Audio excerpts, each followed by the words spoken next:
salary, inspiring luxury, and JN Money. From abroad to yard. Fast, affordable, convenient. Doctor's Hospital. Peace of mind is important when life happens. Doctor's Hospital. Always there for you. Call 949-6066. And Cayman Airways. Call them on 949-2311 to book your nonstop flights to Los Angeles and Panama. And Kirk Market. Experience a world of choice. We ask our listeners and viewers to avoid any statements or comments which are abusive, derogatory, malicious, or defamatory. Do not use indecent language or make any statement that is false or misleading. Call 1-800-534-8255, 949-6990, 949-8037, or WhatsApp us on 925-3261. Live from Radio Cayman Studio. This is For the Record with Orrett Connor. Hear from your government officials, independents, and the opposition on issues that matter to you. For the Record. Engage in an open dialogue between residents and lawmakers. With Orrett Connor. Informative, impartial, insightful. This is For the Record. For the Record. 1-800-534-8255. Your calls, your input. This is For the Record. And now, your host, Orrett Connor.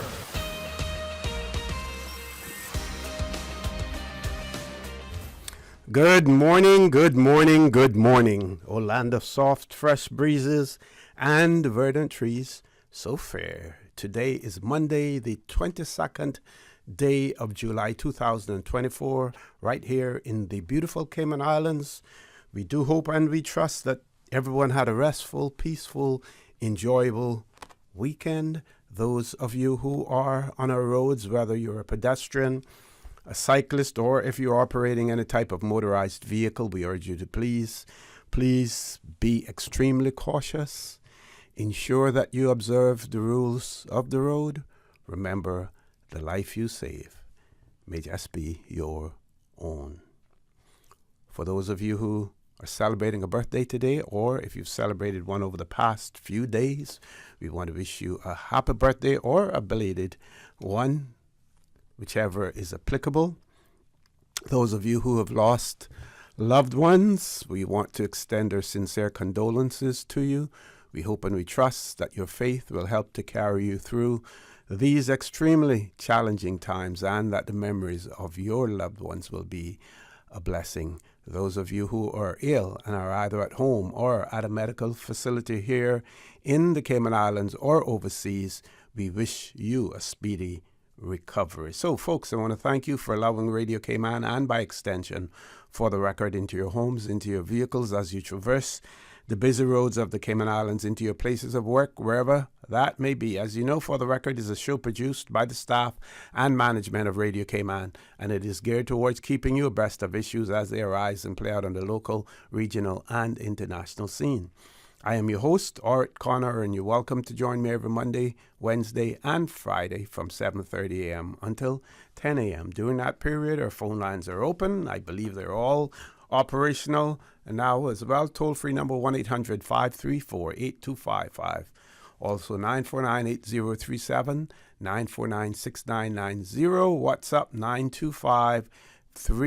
925-3261. And if you simply just want to follow us on YouTube, you do that by subscribing to Radio Cayman live stream.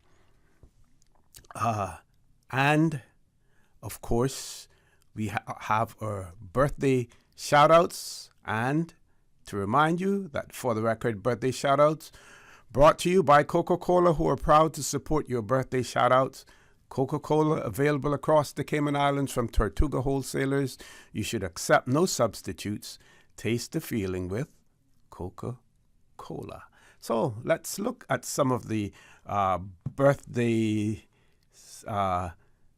for today. Christopher Mark Durant, he's celebrating his birthday today. Also, Mr. Kristen Suku, he is celebrating his birthday today. Hope you have a great one, Mr. Suku. Also, upcoming birthdays, Mr. Mario Ranking celebrating his birthday tomorrow on the 23rd of July, as well as Omar Douglas on the 23rd of July as well.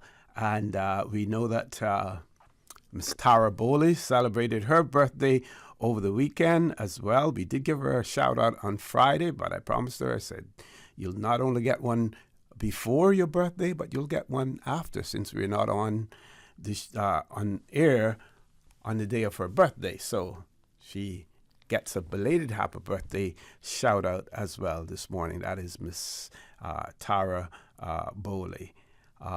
If you know someone who is celebrating a birthday or any other momentous occasion and you want to share that information with us, simply do that by sending the details to our WhatsApp number 925-3261, and we will give them a birthday shout out right here on For the Record, courtesy of Coca-Cola, who are proud to support your birthday shout-outs. Coca-Cola available across the Cayman Islands from Tortuga wholesalers.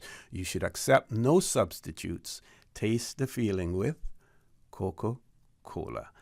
So, those of you who are into the news and into the politics, every day there's something new.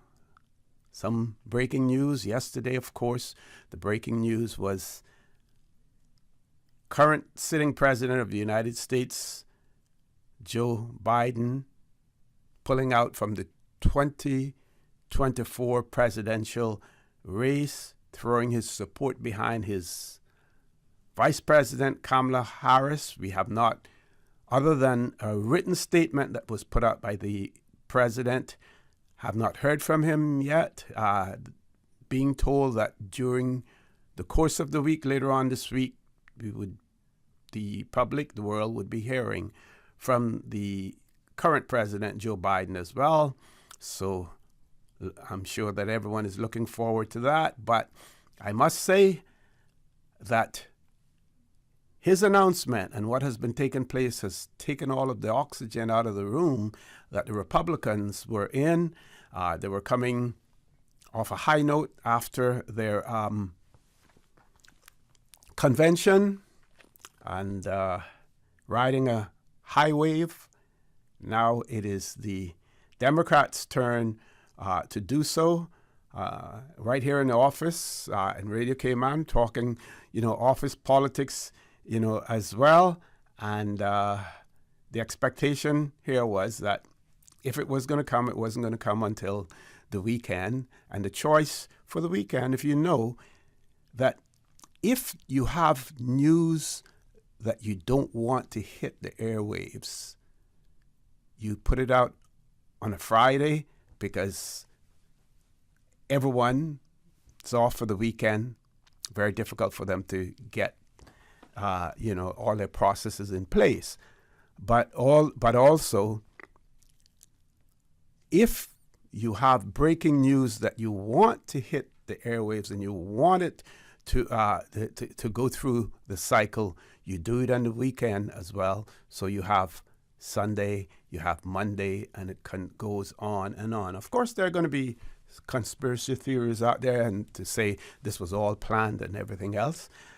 But one must also give kudos to the current president, Joe Biden. We saw all of the public statements, the calls for him to pull out of the race. He did it, I believe, on his own time. But it takes courage.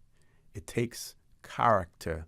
It takes commitment for you to put country above self. And that is what he has done. Let's get a little bit closer to home now, folks.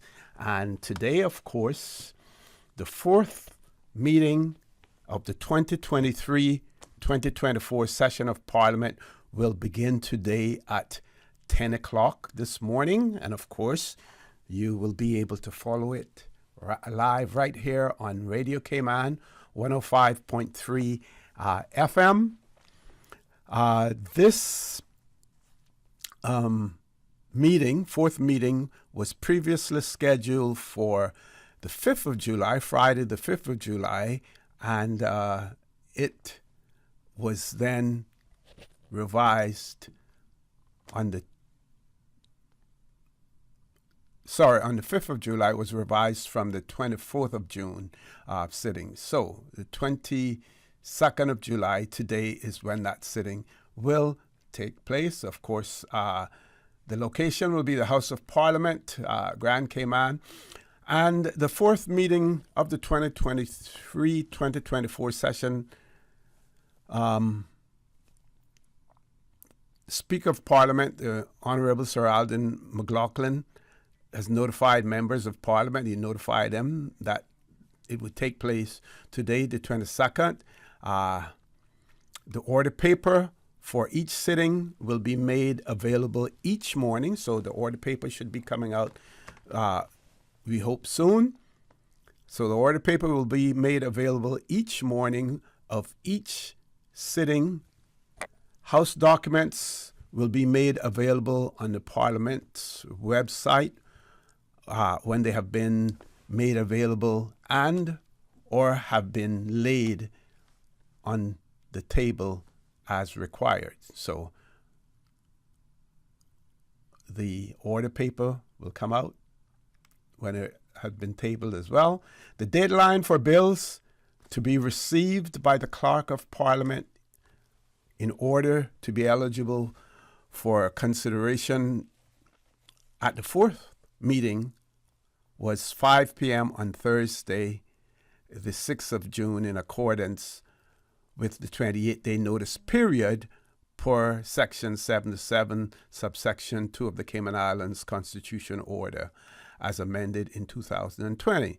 The bills to be considered by the Business Committee to be dealt with at the upcoming session, they are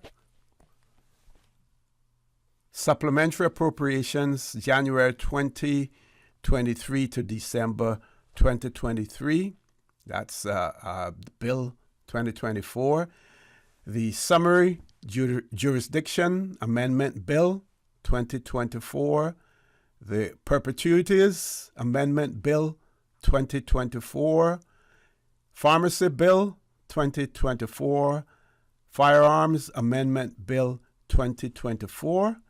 And of course, folks, if you want additional information, you can go to the government's page at www.gov.ky/government in Parliament. You can also access the proceedings live on the Cayman Islands Government YouTube channel, CIGTV, and like we said earlier, right here on Radio Cayman. And of course, also bear in mind that you are welcome to view the proceedings live from the public gallery at the House of Parliament after signing in with security.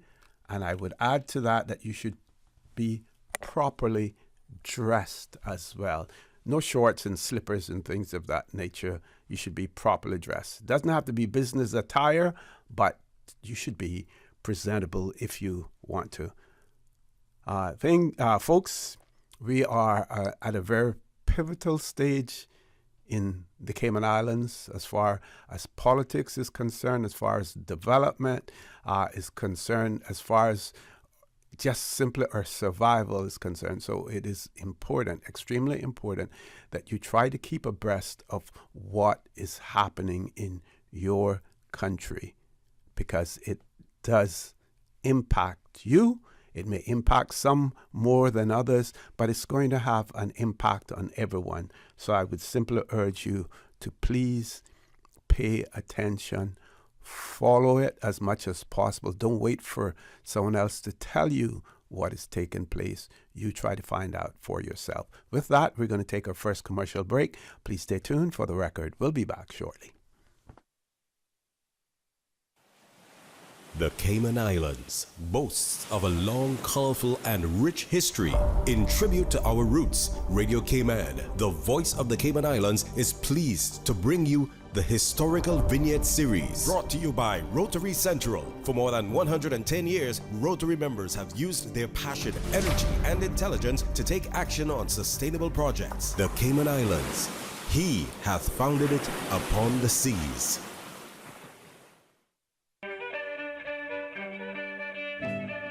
The sister islands of Cayman Brac and Little Cayman have long held a sense of independence and self-reliance while still maintaining a close relationship with Grand Cayman. Cayman Brac is named for its breathtaking 140-foot bluff, and Little Cayman is known for its tranquil nature and is home to the largest colony of red-footed boobies. Notable historical developments for the sister islands include being the first of the Cayman Islands to be seen by the Europeans, developing their own economy in the 1800s based on the sea and hawksbill turtle, building the prototype catboat, active entrepreneurs on Grand Cayman through the 20th century, and a strong support for the British, with half of the men serving in the British cause during World War II, and ardent supporters of a British link during the discussion on independence in 1962.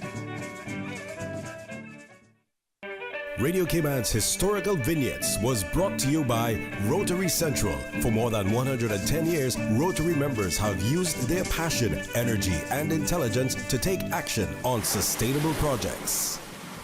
Since 1993, Rotary Central has worked diligently each year to provide quality bus shelters to our community.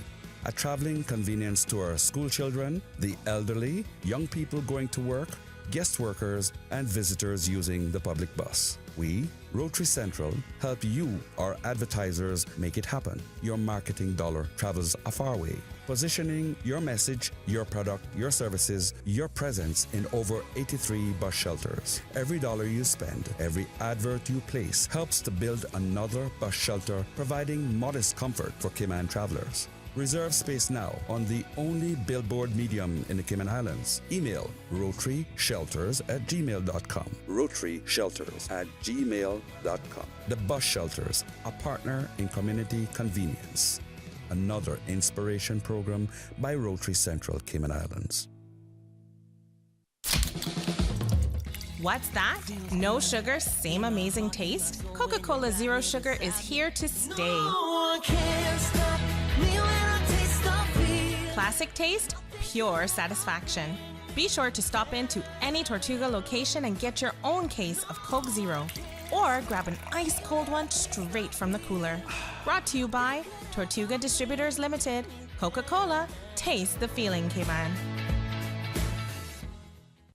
West Bay Pharmacy in Centennial Towers, a compounding story. I don't think people realize how pain creeps into your life. It has a way of robbing your strength. I really don't like taking prescription medication orally. West Bay Pharmacy in Centennial Towers. They understand. When it comes to compounded medication, it's personal. So whenever there's a problem with some medication or treatments that's not working right, then a physician will call me and say, hey, they're having bad side effects from this medication. Compounding pain cream changed the game. Made special for me. Significant pain relief in the form of a cream. That is a new experience for me. It's changed his life. It worked. Ask your pharmacist or healthcare provider about compounding at West Bay Pharmacy in Centennial Towers. Call 914-6449. When it comes to weekly meal prep, I trust Kirk Market to provide the best value for quality proteins. The butchers at Kirk Market are super helpful. They always slice my steaks perfectly. Kirk Market has everything I need for healthy and flavorful protein-packed meals. From lean cuts of CAB choice beef, tender CAB prime beef, the juiciest pork, and all-natural hormone-free poultry, to their seafood section with everything from fresh local snapper to omega-3 rich salmon. I choose Kirk Market for the highest quality proteins to support my healthy lifestyle. Kirk Market. Eat well, live well, and discover a world of choice. July is Laundry Month at Brand Source Home Gallery. Get ready to save big with 15% off on all washers and dryers, both domestic and commercial, and 30% off on selected laundry items. Is your washer or dryer on its last spin? Now's the time to upgrade. From GE, LG, Samsung, Beko, Electrolux to Frigidaire, save up to 30% on laundry appliances during the month of July. Visit Brand Source Home Gallery on Dorsey Drive in Industrial Park or call 623-5000. Check out brandsourcekman.com for more deals. Voted Best Appliance Store of 2023. Tune in every Monday through Friday at 12 p.m. for Radio Cayman's Midday Newscast. Radio Cayman, the People's Station, your trusted official source for the latest news. The 12 p.m. news is proudly brought to you by Health City Cayman Islands. World-class healthcare within your reach.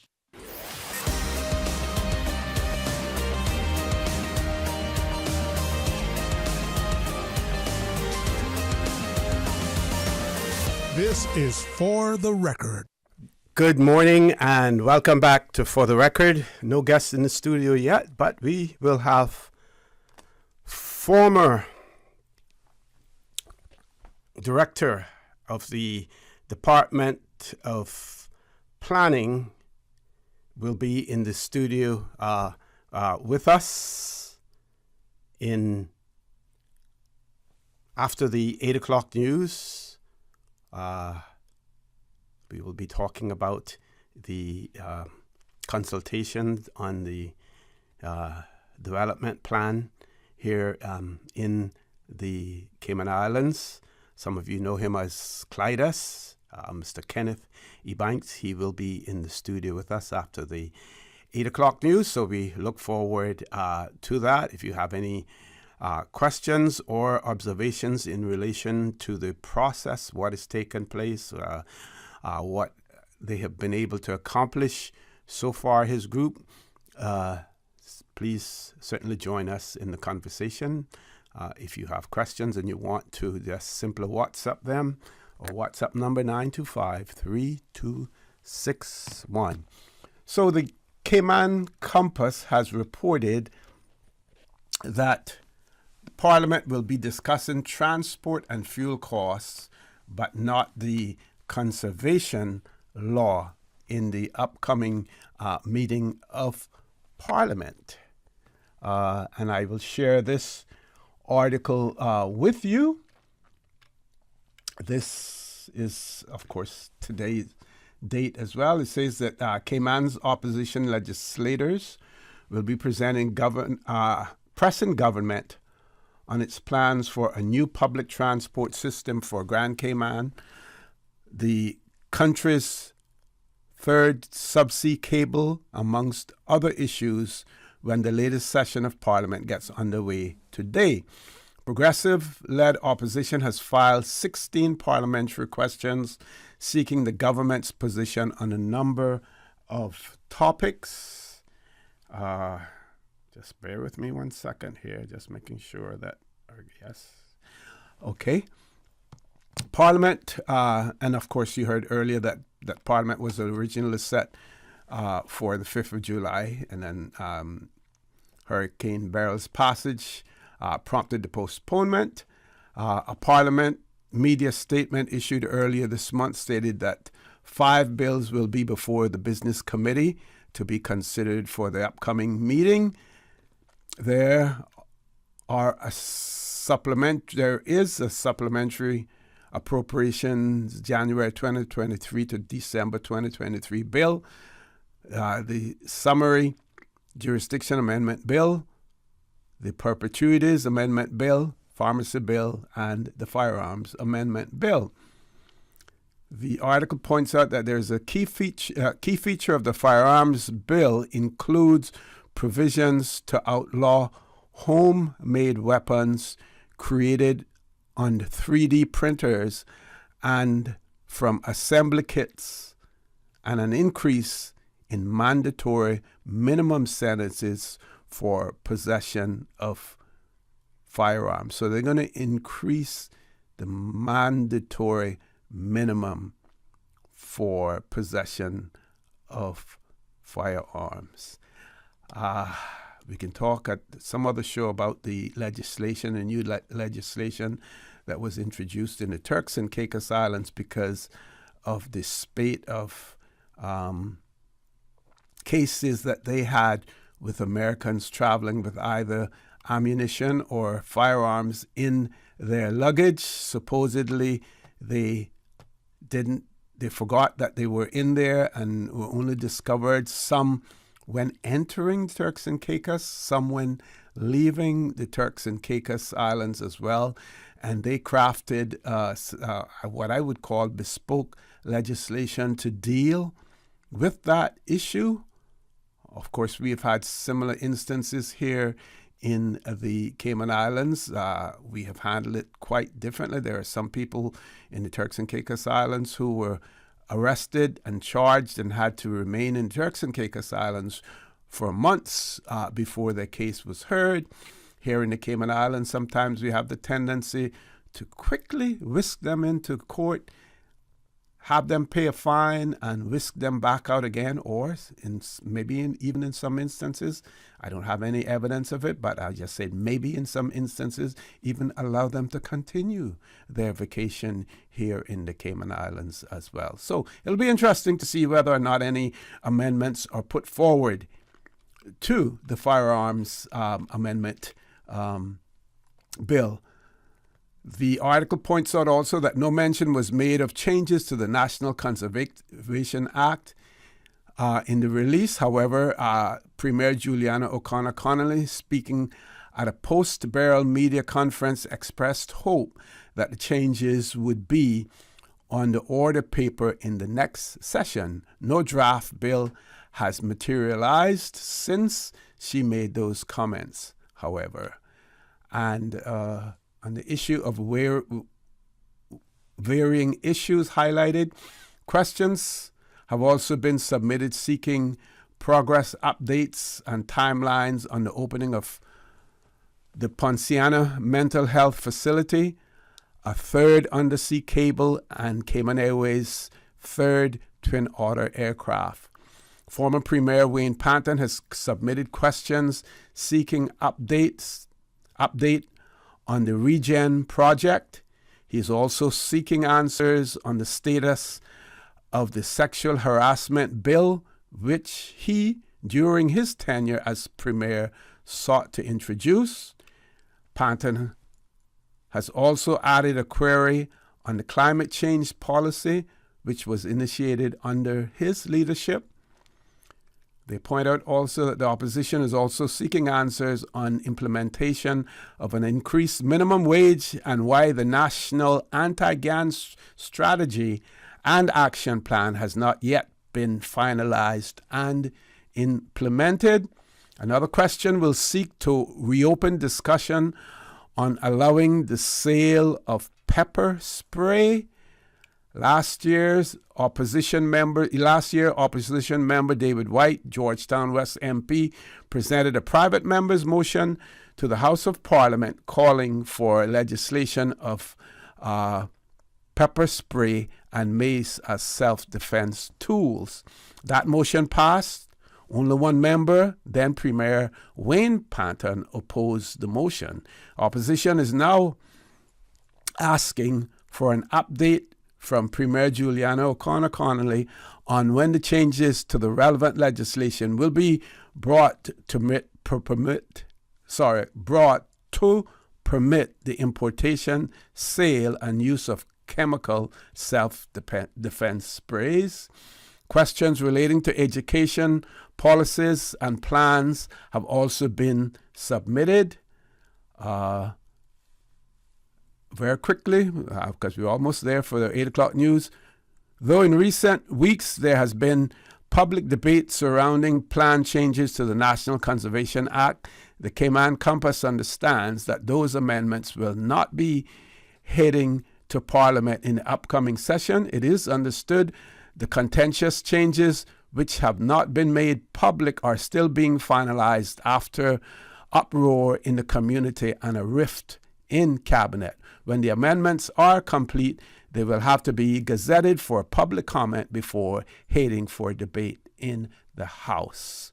Government backbencher Mckeever Bush, the first elected member of government, to publicly address debate over the proposed changes, said something has to be done about the law in order to bring quote-unquote balance with development and the environment. Folks, with that, we've reached the top of the hour, 8 o'clock news.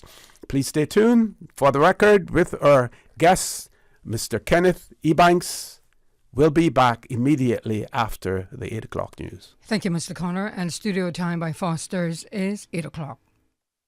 When you're on the go, the experienced team at Foster's Pharmacy are here to help. Drop off your prescription while you shop or WhatsApp us and we'll prepare it, ready for your arrival. Whether you need prescription or over-the-counter medications, blood glucose testing, or advice on vitamins and supplements, we're here early in the morning to late at night. Both of our locations at our Camana Bay and airport stores are open 7 a.m. to 9 p.m., Monday to Saturday. For more info, visit fosters.ky/pharmacy. Foster's Pharmacy. Better health because we care. The 8 a.m. news is brought to you by ValueMed Pharmacy. Save time and order your prescription refills online at value-medpharmacy.com. VALU-medpharmacy.com. For today's biggest news. Radio Cayman, the voice of the Cayman Island.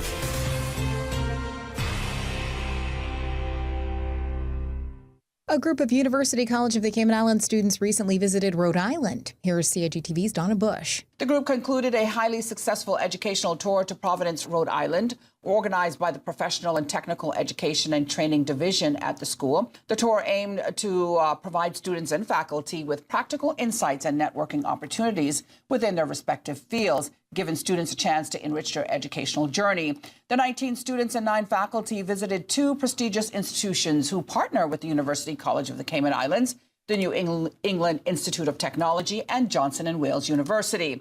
The week-long itinerary included guided tours, professional development workshops, and immersive experiences designed to enrich the students' educational journey.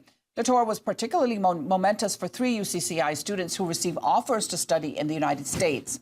Meantime, Paul Puckerin, Dean of Professional and Technical, concluded that the PTET division extended its heartfelt gratitude to the sponsors who made the tour possible, including the Ministry of Education, the Ministry of Tourism and Ports, and various private sector companies. More than 300 people took advantage of local business courses offered by the Chamber of Commerce this year. With the first half of the year's training schedule complete, the business organization says it will continue on its commitment to provide opportunities for workforce development and continuous learning in the Cayman Islands. A total of 48 courses were delivered, covering essential topics such as business communication, leadership, legal assistance, and entrepreneurship. Looking ahead to the final 6 months of the year, the Chamber Training Center says it's expanding its offerings to include more tailored courses to meet the needs of Chamber members. The upcoming schedule will feature new made-for-you courses specifically designed to address the unique challenges and opportunities within the Cayman business landscape. For more information about the Chamber's training programs, you can visit caymanchamber.ky. In regional news, at least 40 people died after a boat caught fire while traveling from Haiti to the Turks and Caicos Islands. The International Organization for Migration said that at least half of the 80 capacity of the vessel, all said to be Haitian, died amid the tragedy last week. The boat was unable to make it to Turks and Caicos, some 155 miles away. It caught fire while still in Haitian waters. Haiti's Coast Guard said that 11 people were being treated for injuries, including burns. Now with a check of international news, here's the BBC, which takes us out of the newscast. I'm Karsley Fuller. With the BBC News, I'm Roisin Hasty. Many leading Democrats in the United States have followed Joe Biden's lead by backing his Vice President Kamala Harris as the party's new presidential nominee for the November elections. It follows Mr. Biden's decision to withdraw from the election process.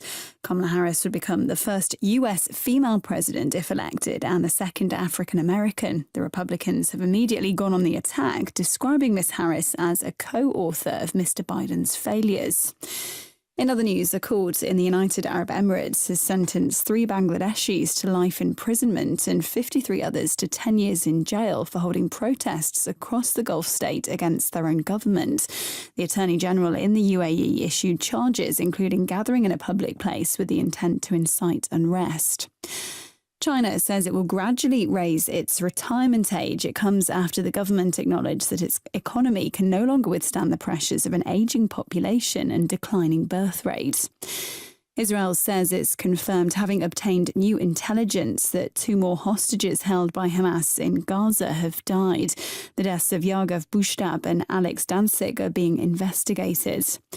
A new report by UNAIDS says the global response to HIV is moving at 2 speeds, with sub-Saharan Africa leading the fight against the virus while the rest of the world falls behind.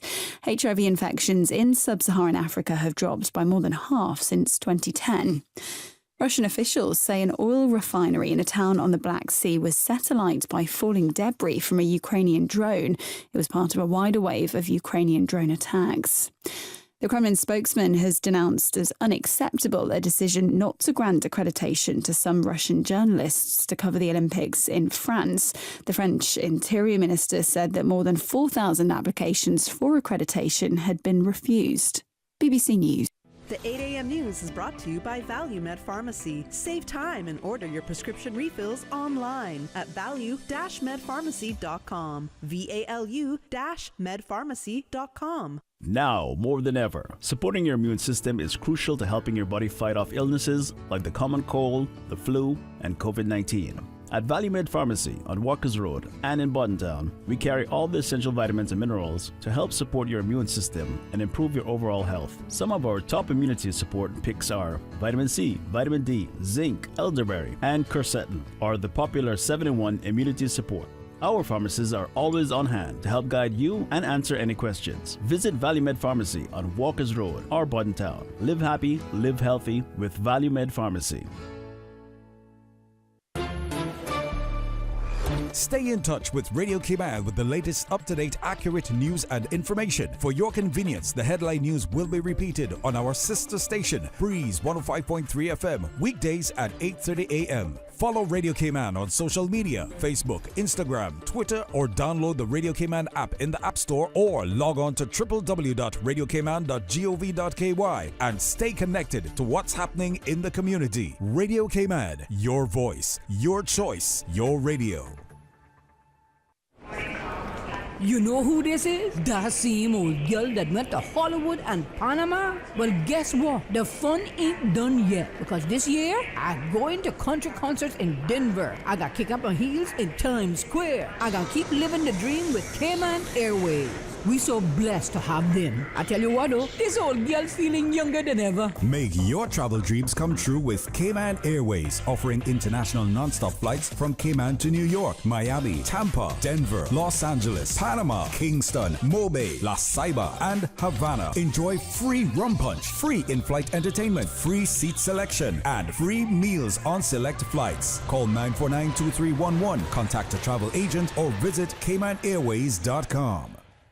Since 1993, Rotary Central has worked diligently each year to provide quality bus shelters to our community, a traveling convenience to our school children, the elderly, young people going to work, guest workers, and visitors using the public bus. We, Rotary Central, help you, our advertisers, make it happen. Your marketing dollar travels a far way, positioning your message, your product, your services, your presence in over 83 bus shelters. Every dollar you spend, every advert you place helps to build another bus shelter, providing modest comfort for Cayman travelers. Reserve space now on the only billboard medium in the Cayman Islands. Email rotaryshelters@gmail.com. rotaryshelters@gmail.com. The Bus Shelters, a partner in community convenience. Another inspiration program by Rotary Central Cayman Islands. The Council of Older Persons is proud to present the first Aging in the Cayman Islands Forum. The forum will be held on Saturday, the 3rd of August at Sir Vassal Johnson Hall at UCCI and is free to the public and open to all ages. Registration will open at 8:30 a.m. Presenters and topics aim to truly reflect the needs of Caymanians and residents, so we can all age with dignity. For more information, visit www.gov.ky/Older Persons Council. The 8 a.m. weather update brought to you by CG Britcade, where people come first. We were on the edge of a breakthrough. I knew the substance was extraterrestrial, but I didn't realize. Aunt Angie, what does this have to do with managing my insurance? Well, long story long, the entire lab exploded. and the radioactive sludge went everywhere. I ended up in the hospital for a few weeks, but I was able to manage everything with the CG Online portal. The online portal. Safe, convenient, simple. CG Brit-K. Good like that.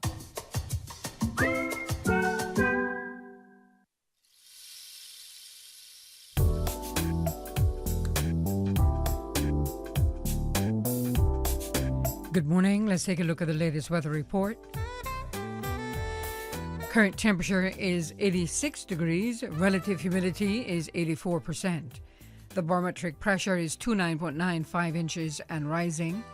The wind is east-northeast at 10 knots. Overnight low temperature was 83 degrees. Synopsis indicate light to moderate easterly winds and slight seas are expected for the next 24 hours as a tropical wave continues to move over the western Caribbean. Radar images show isolated showers south of the Cayman Islands. The general direction of these showers is moving towards the northwest. Now the forecast for the Cayman Islands for today calling for partly cloudy skies with a 30% chance of showers. Temperatures will rise to the low 90s with a heat index near 105 degrees Fahrenheit. It's going to be a very hot day. Winds will be east at 10 to 15 knots, and seas will be slight with wave heights of 1 to 3 feet.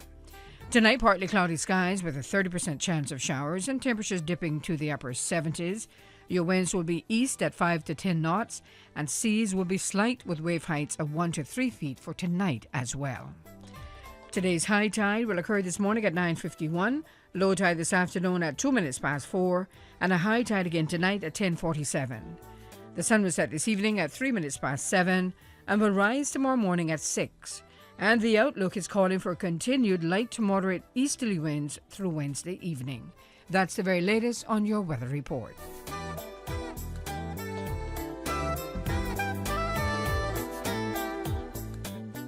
The 8 a.m. weather update brought to you by CG Brit-K, where people come first. Getting good sleep helps boost your mind and mood and can help prevent health problems. Women are more likely than men to have insomnia. Changing hormones during the menstrual cycle, pregnancy, and menopause can affect how well a woman sleeps, along with many other factors such as a poor mattress, screen time before bed, eating too late, and sleeping disorders such as sleep apnea. Making sleep-responsible choices and speaking with a physician can greatly improve your sleep schedule. The new KFC nuggets have arrived. That unlike the no-gets. Ours are handmade using 100% white meat, unlike the no-gets. At KFC, we hand bread every day to achieve the perfect flavor. After you try our delicious and crispy nuggets in the original recipe, you'll never settle for less. KFC, the real nuggets. It's finger-licking good. Social media, X, formerly Twitter, Facebook, Instagram. Interact with our talk shows on YouTube. Download our official Radio Cayman app, or you can log on to our website, www.radiocayman.gov.ky. You can also add us to WhatsApp on 925-3261. All the latest information, breaking news, community events, and more. Radio Cayman. The traffic report is brought to you by Subway.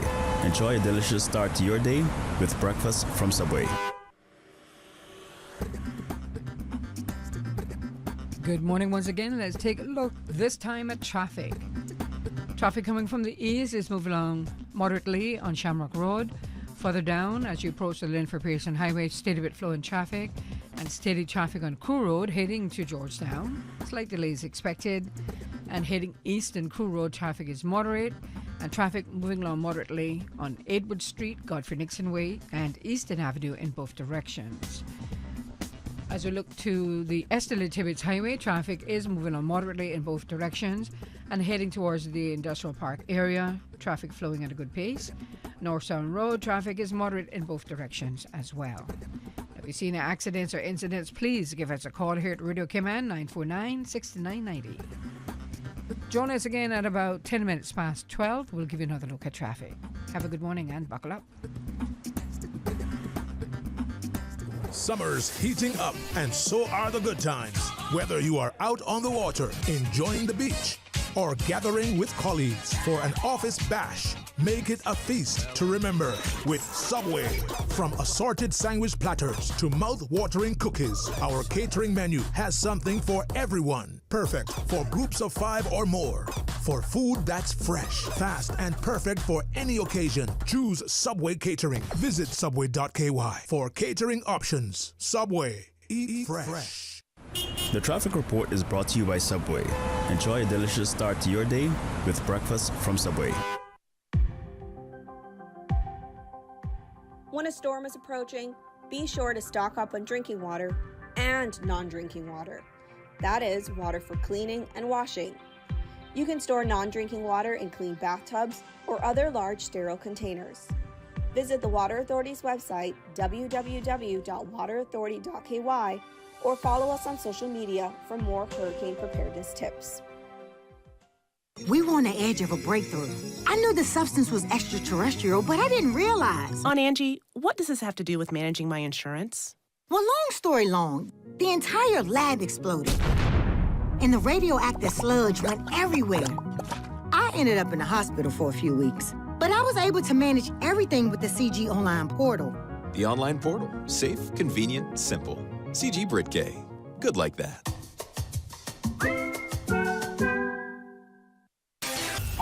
Social media, X, formerly Twitter, Facebook, Instagram.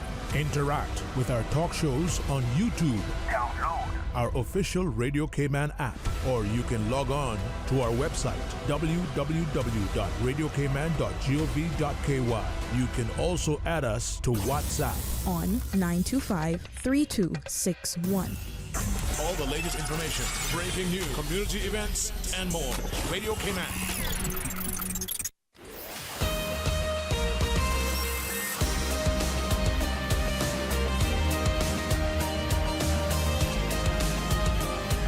For the Record with Orrett Connor. Good morning and welcome back to For the Record. As promised, we have in the studio with us this morning none other than the former director of the Department of Planning, Cayman Islands Government, Mr. Kenneth Ebanks. Some of you know him as Clydes. We'll refer to him here as Mr. Ebanks or Mr. Kenneth Ebanks. Here to talk about Plan Cayman. Before I throw the mic over to him, I'll just give you some information on coming from the Plan Cayman website, and they speak about how we got here.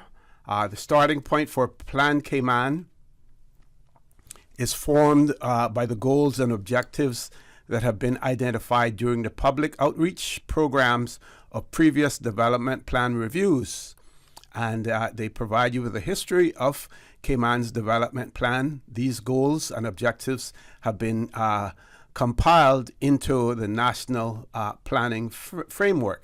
What is the purpose of all of this? The development plan, referred to as Plan Cayman, is a long-range comprehensive policy which will be used to guide physical development and the overall use of land in the Cayman Islands. The primary objective of the development plan is to maintain and enhance the economy, society, and environment of the Cayman Islands. It is intended that the policy and strategy for the islands is flexible enough to accommodate individual requirements, special circumstances, and changing conditions, whilst also ensuring that all development seeks to balance and integrate social, environmental, and economic considerations to meet the needs of the nation without compromising the ability of future generations to meet their own needs. And it then points out that achieving a sustainable economy requires collaboration between the government, business, community, and individuals. As such, the priority for Plan Cayman is to encourage better coordination and cooperation amongst the interested persons and entities. The plan is a living document and will be reviewed and updated as actions are achieved and conditions change. The Development and Planning Act 2021 revision section 9 establishes the legal foundation for the development plan. National Planning Framework, known as by the acronyms the NPF, was finalized in February of 2023 and is a policy document, a flexible framework which forms the overarching basis for more specific components of the development plan. That's a lot to digest, at one time, but I'm sure that Mr. Kenneth, you can put it in layman's terms for us, as well. And from a historical perspective, our last development plan, when was it? Our last, good morning, OC. Good morning, Radio Cayman staff, and good morning to your listeners through the three islands. When I refer to Cayman, I refer to all three islands. So just to put that out there. Yes, sister islands don't get offended. No.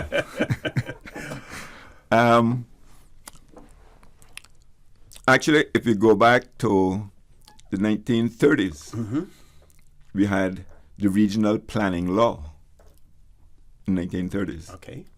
In the late 1960s, United Nations came and they did the draft development plan 1969. That was then ultimately changed to the development plan 1975, which was supposed to be reviewed every 5 years. Okay. But didn't get reviewed until 1997. This is 20 years. And now we're proposing to amend 1997 plan in 2024, which is going to be almost, 30 years? 97 to... 27 years. 27 years. Pretty close to 30, 27 years, yes. Okay. So that's where we're at now. The 1997 amendments didn't do much or many changes to the 77 plan.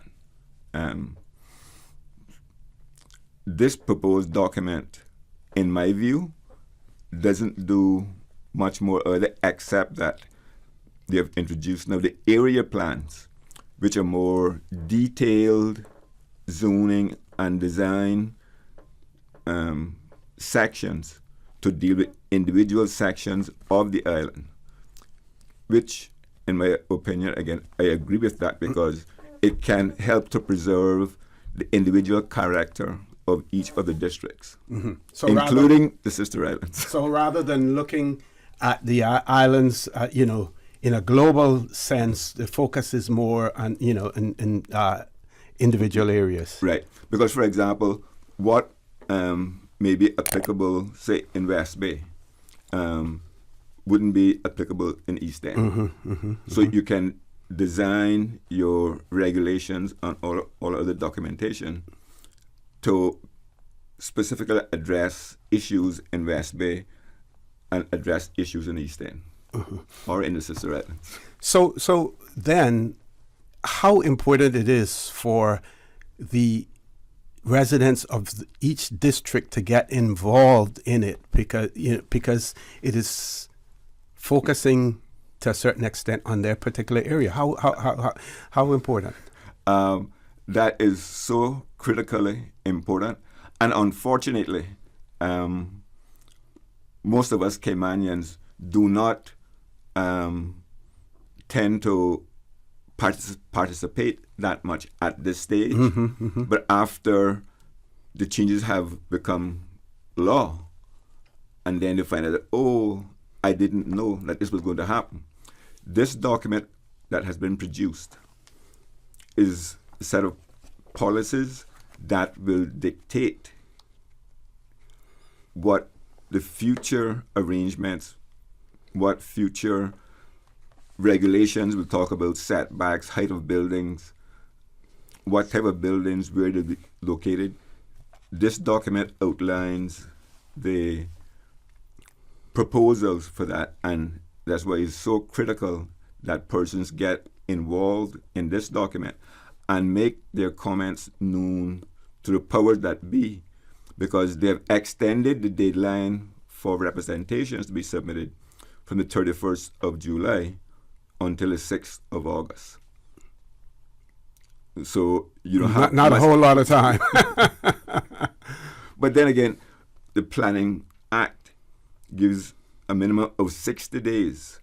Generally, most legislation have about 28 days. So you more than double that time under the Planning Act. And that has been in place since 1971. But fellow Caymanian residents get involved, because if you don't at this stage, when you try to get involved, the horse may have left the stable. Yes, yes. Now, can we talk about the group that you are involved with, West Bay Feedback Committee, and what you've done so far, what it is that you are seeking, to achieve, as well? Okay. So after the first meeting at the West Bay, I realized that 2 hours at each meeting is definitely not enough. So I said, okay, this is an area I believe that I can assist the public. So I made a public appeal, either on your show or Dwayne's or both. Both, yeah. I got some representation and we formed a committee. And what our main aim is to go through the document, explain as much as possible in layman terms, and say, okay, at the end of the day, we can submit one report to the CPA saying that these are what we agree with in the document, and this is what we don't agree with, and here are some recommendations. Because, how are we doing for? No, you're good. Good? Okay. We're going to go take our first commercial break at about 8:30. Okay. As I said, the proposed amendments say certain things. It doesn't say certain things, and I think it should say certain things. For example, we talk about maintaining and enhancing the quality of life in the Cayman Islands. I think the word Cayman Islands should be changed to Caymanians, because you can enhance the quality of life in the Cayman Islands while a number of Caymanians' quality of life has not improved. But let's just take that as an example, and we look at, as the document has highlighted, one of the key challenges is our population growth. And in my view, again, until we address that particular issue, all other attempts at whether it be the development plan, the tourism plan, economic plan, health plan, all for zero. If all things remain the same, we're going to see our population doubling roughly every decade. So if in 2022 we had 81,000 people, in 2032 we can look at roughly 160,000 people. That's within the next 8 years. So if all those things remain the same, there are no interventions. You stay up in the eastern districts, don't you? Yes, yes. Okay.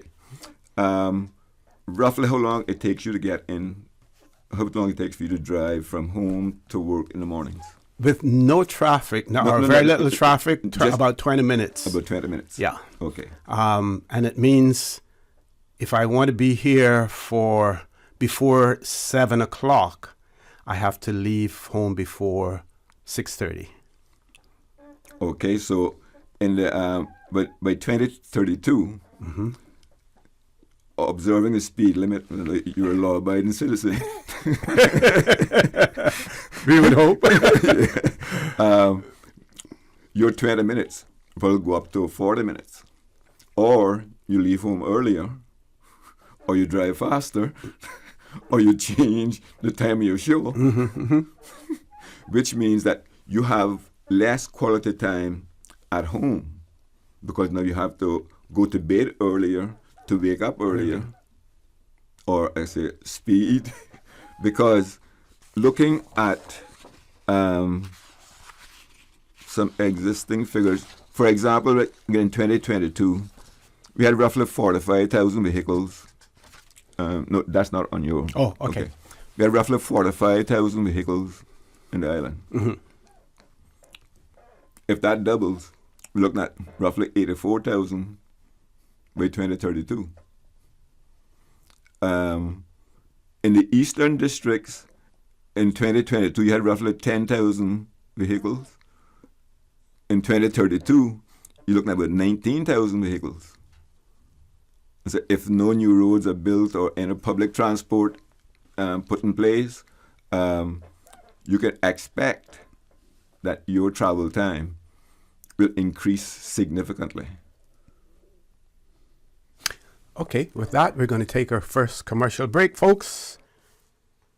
To remind you that in the studio with me this morning, Mr. Kenneth Ebanks, former director of the planning department in Cayman Islands government. He is now involved with a West Bay group called the West Bay Feedback Committee. No one, I would say, my opinion, in the Cayman Islands that knows, the planning laws better than he does. Probably the only one who comes closer, side by side with him would be, his,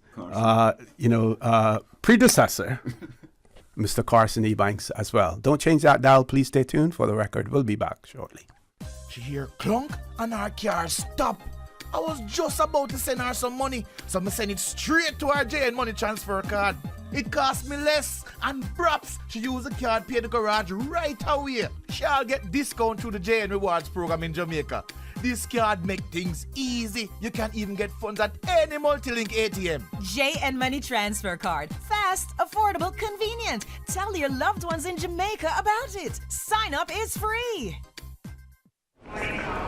You know who this is? That same old girl that went to Hollywood and Panama? Well, guess what? The fun ain't done yet. Because this year, I'm going to country concerts in Denver. I got kick up my heels in Times Square. I got keep living the dream with Cayman Airways.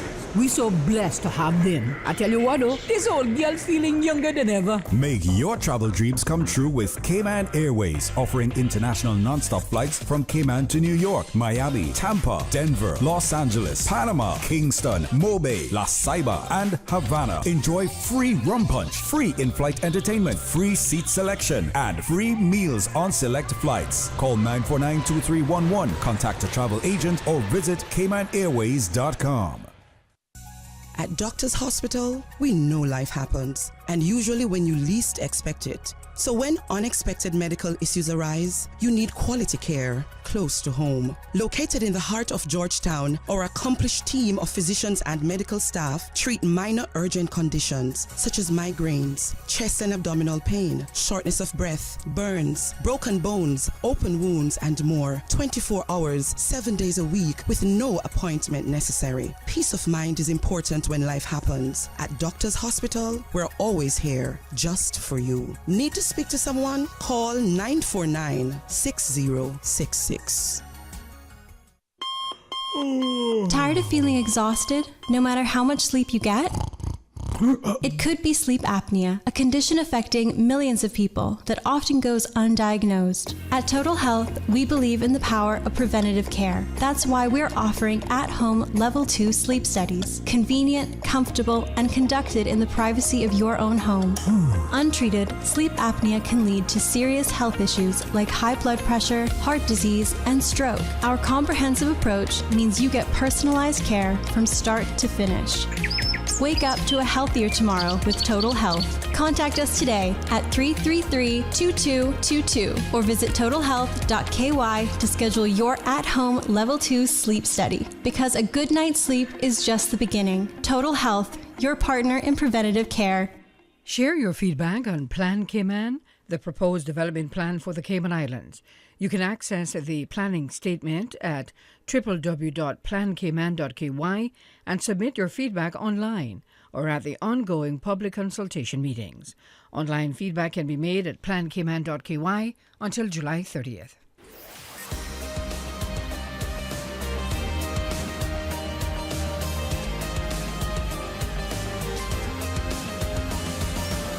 This is For the Record. Good morning and welcome back to For the Record. It is my pleasure to have in the studio with me this morning former Director of Planning, Mr. Kenneth Ebanks. Some of you know him as Clydas. We're going to call him Mr. Kenneth Ebanks here in the studio with us this morning, talking about the proposed amendments, talking about Plan Cayman and the document that is out for public discussion. He is involved with a group in his district, in the district of West Bay. You have heard him talk about the nature of the plan to the extent that the focus is now more on areas rather than the entire Cayman Islands, in one full swoop, but to particular areas, which is so much more important, and it allows each individual district to focus on what is happening. And of course, then you look at what the overall impact is going to be when you put them all, together collectively as well. So, Mr. Ebanks, back over to you. At some point in time, and you talk, about our population, and we rely mainly on our census, the results of our census coming from the Economics and Statistics Unit. But we, as an overseas territory, have access through the United Kingdom, our mother country, to the various arms of the United Nations, as well. There is an entity, an organization within the United Nations called the United Nations Fund for Population Activities, known as the UNFPA, which promotes integrated planning to enhance the capacity of countries to address their own goals through strengthened policy, planning, and analysis using improved data and methods to track the complex and dynamic relationship between population and energy as well. We need experts in this country to tell us. Some of it may be things that we don't want to hear, but we need to hear, as well. Because we keep hearing projections, out there in terms of, population growth. But we need to know how it will impact our identity, as Caymanians. If you use anecdotal data, you look at small jurisdictions like Fiji and other countries as well, and see what has happened to the indigenous populations of those countries. So that is needed as well. Osi, I couldn't agree more. And it's probably something that we should have had 20 years ago, 50 years ago. Mm-hmm. But UN came here and they worked with us, and they produced the first development plan back in 1969. Okay. And as an example, during that time, they proposed the main road, or a new, I don't want to use the word highway, but a new bigger road from West Bay straight into East End. Okay. Now, Dr. Pearson, when he was minister, he did the Master Ground Transportation Plan. Mm-hmm. And by and large, that alignment followed what the UN did in 1869. None of those plans were actually approved and implemented. Now it's being done somewhat piecemeal, but the available land that you have to do that road is more or less still the same, but it's becoming more and more difficult to have a somewhat straight alignment. And NRA, a number of people, are giving them a lot of negative feedback, but they have limited land space now to work with. And if we don't allow them and planning to come up with using the road as one of the main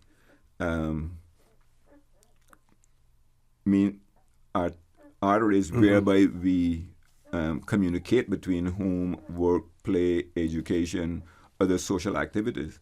If we don't allow NRA and planning to plan a route, then it's going to get more and more difficult, more and more expensive, and traffic is going to get more and more difficult. Yes. But, like you said, we need those population experts to come in, and once we can agree on how many people we want in this jurisdiction within the next 10, 15, 50 years, and once we've defined that number, we can then work backwards and say this is what we need to do so as to ensure that when we reach that quote-unquote ultimate population, everybody is quote-unquote happy and our quality of life has been enhanced. But until we stipulate exactly what our quality of life is today, how are we going to measure whether it has been improved, maintained?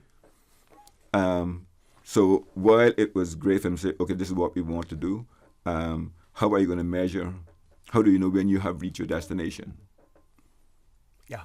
And you speak about the population growth, but we know that that is driven mainly by development.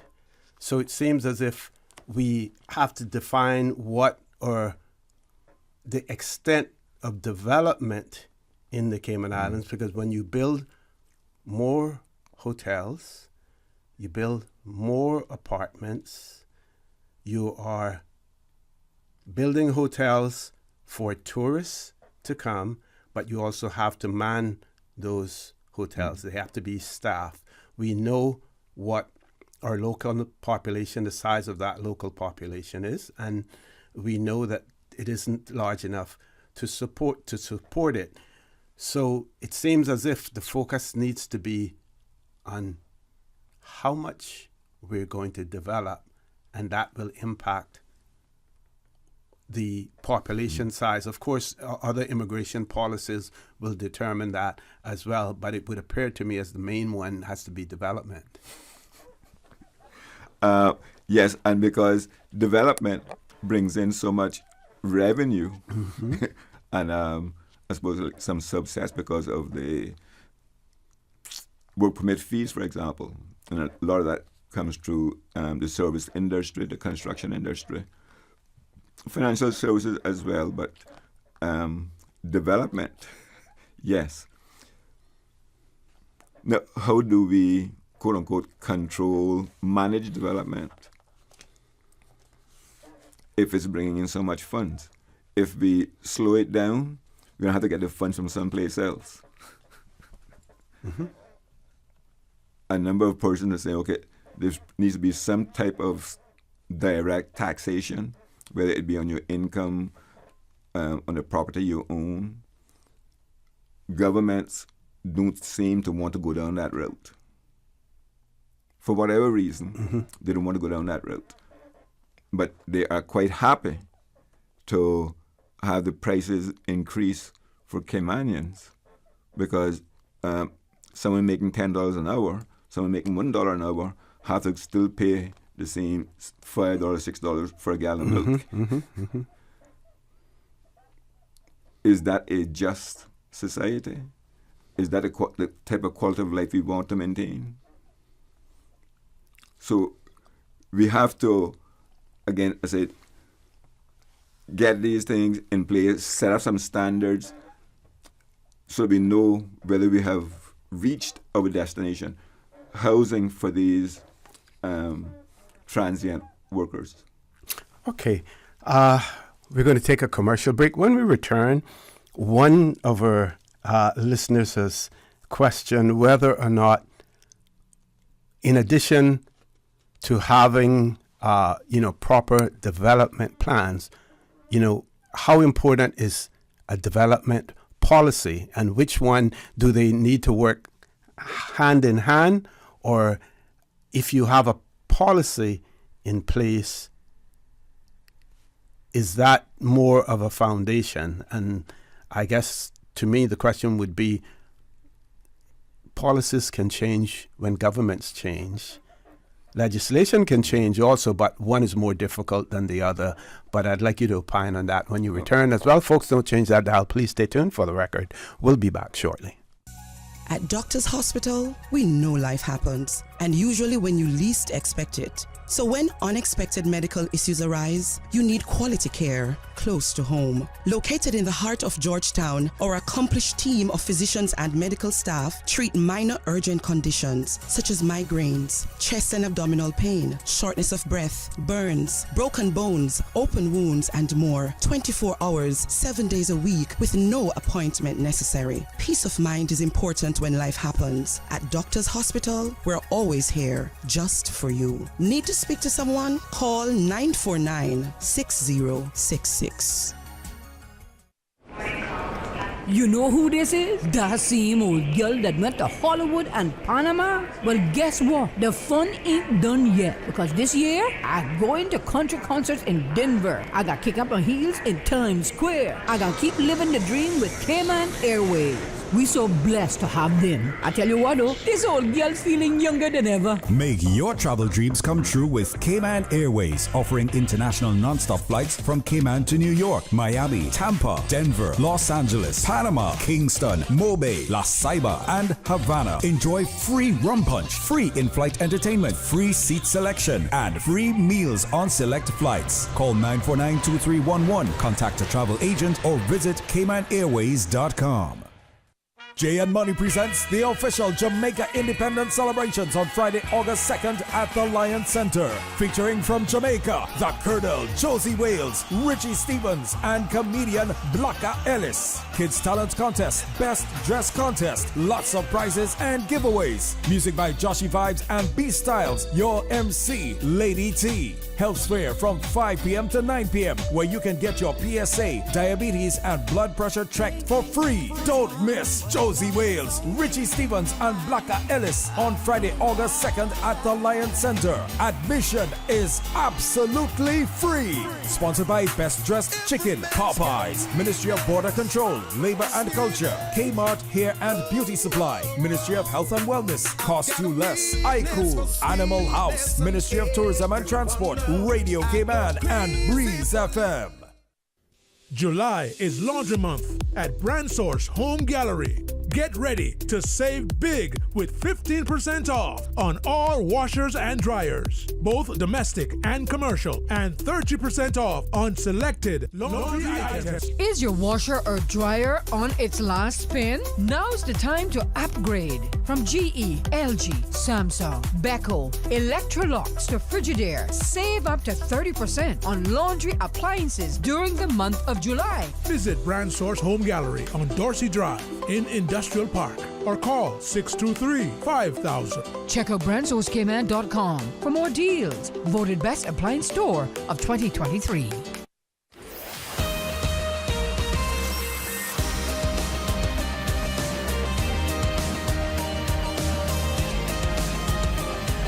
For the Record with Orrett Connor. Good morning and welcome back to For the Record. It is my pleasure to have in the studio with me this morning a former Director of Planning in the Planning Department, of the Cayman Islands government, Mr. Kenneth Ebanks. He's also involved with a group called the West Bay Feedback Committee. They have been having meetings discussing the Plan Cayman document. He has been encouraging people to familiarize themselves with that document, attend the meetings as well, provide your feedback, and I would imagine he would encourage other districts to do what the West Bay group has done, as well. So if I button for 1 minute. Sure. This would be an excellent opportunity if we had district councils. Yes. This is what they could be doing. So true. Sorry to butt in. That's okay. No. So before we go to the question about policy, as well as legislation, one of our listeners wrote very early this morning, once they knew that you were coming on, and said, please ask Mr. Kenneth Ebanks whether or not he would agree with a recommendation that there should be a moratorium on large 10-story buildings and or large coastline developments, or an alternative cooling measure of an increase of 100% in the development impact fees until a proper development plan is agreed and adopted for the Cayman Islands. So the question then is whether or not there should be a moratorium on 10-story buildings, for now, or large coastline developments, or we should have a cooling measure where you increase the fees to 100% until a proper development plan is agreed upon. Your opinion, Mr. Ebanks? I totally support the idea, recommendation that some type of whatever mechanism we use, there is provision in the Planning Act currently that has been there from 1971 as well, where Cabinet can do a land use policy that was, quote unquote, supersede existing legislation. Okay. For, quote unquote, that cooling off period or whatever.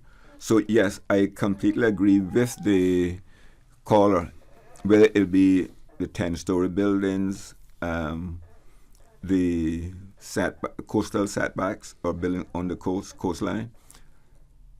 Definitely, until we have defined a new setback line as opposed to the high water mark, because the only place that the high water mark does not really change that much is along Iron Shore. Yes. But with the beach and mangroves, the coastline changes the high water mark changes significantly depending on what time of the year it is and whether you have any inclement weather. There are some anomalies, in my opinion, in that respect. For example, in the mangroves, if your mangroves grow, your land grows. In the beach, if you get erosion, you lose. No, I think that's when you can then go back and sort of rebuild to your high water mark. Yes. As a matter of fact, I think that was an argument that was used for a residential home in South Sound Red Bay area, as well. I remember that story. So to the caller, exactly what in what form it takes, I would support current, future governments to take a stand and say, okay, we're going to, those applications that are in the process, that's it. Let's hold off until we get a development plan in place. I hope that answers your question. Now, as a former director of planning, and I'm not trying to put you on the spot or anything, in relation to this, but any idea of how much of government's revenue is derived from planning fees? When you compare it to work permit fees, for instance? Offhand, no. No, I don't. Okay. That is something that we could look into as well. Now, we seem to have bigger and bigger players in the development sector, construction,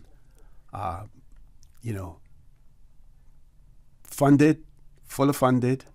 Some people may argue, may have politicians in their pockets to a certain extent because they have contributed to their campaigns.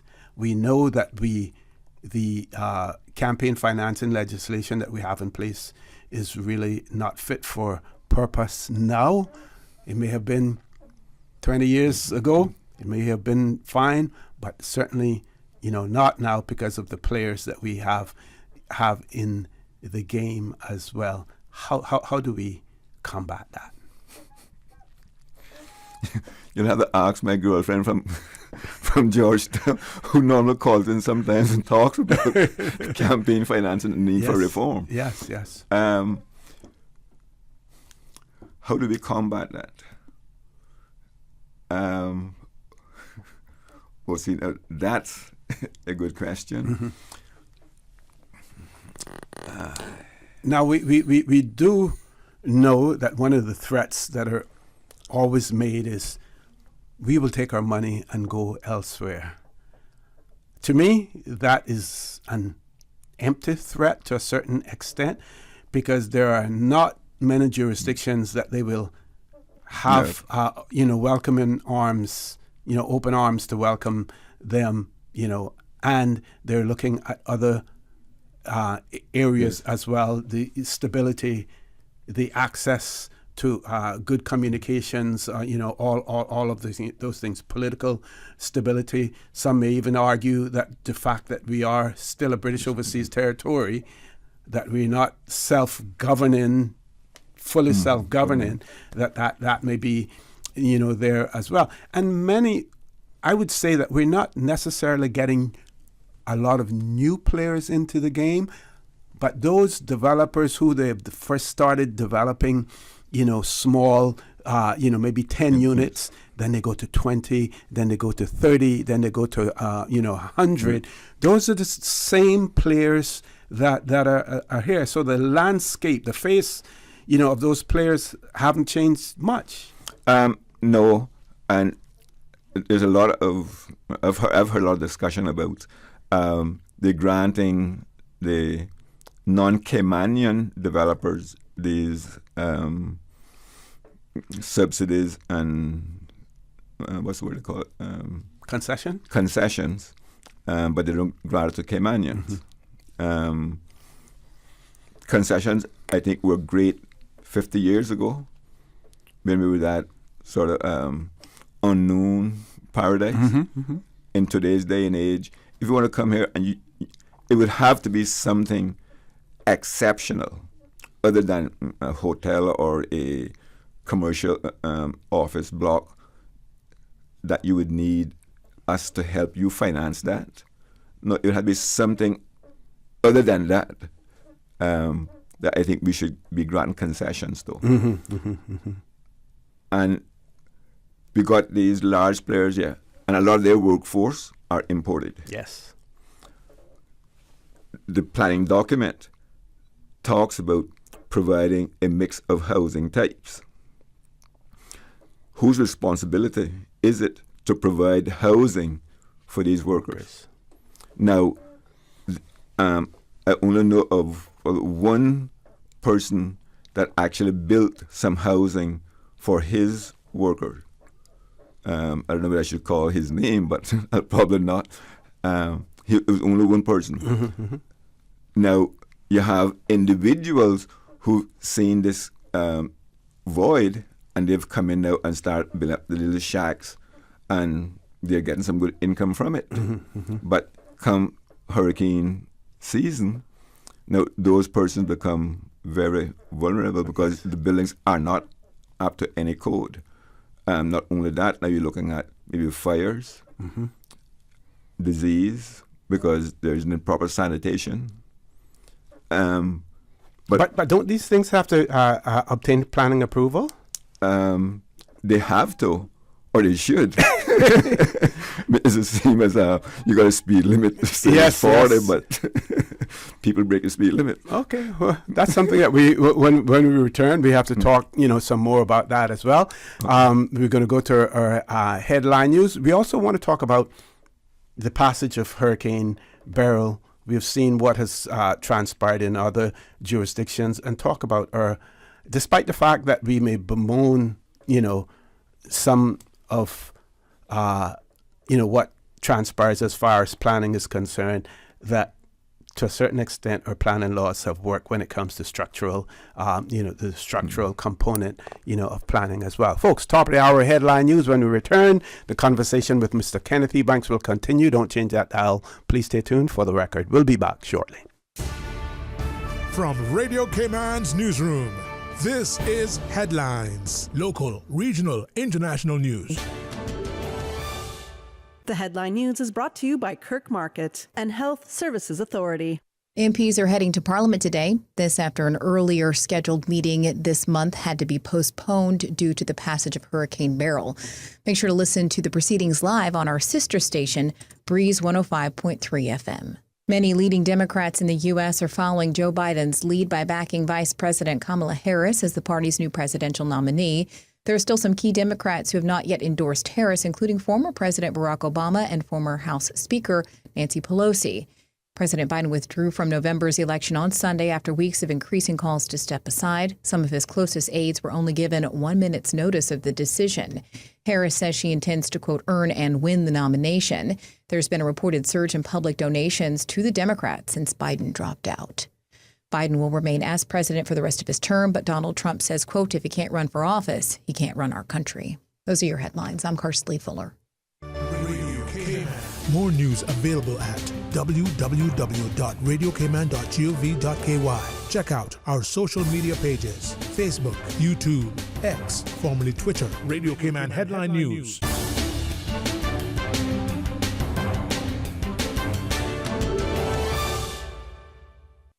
Residents of Bodentown, we want to hear from you.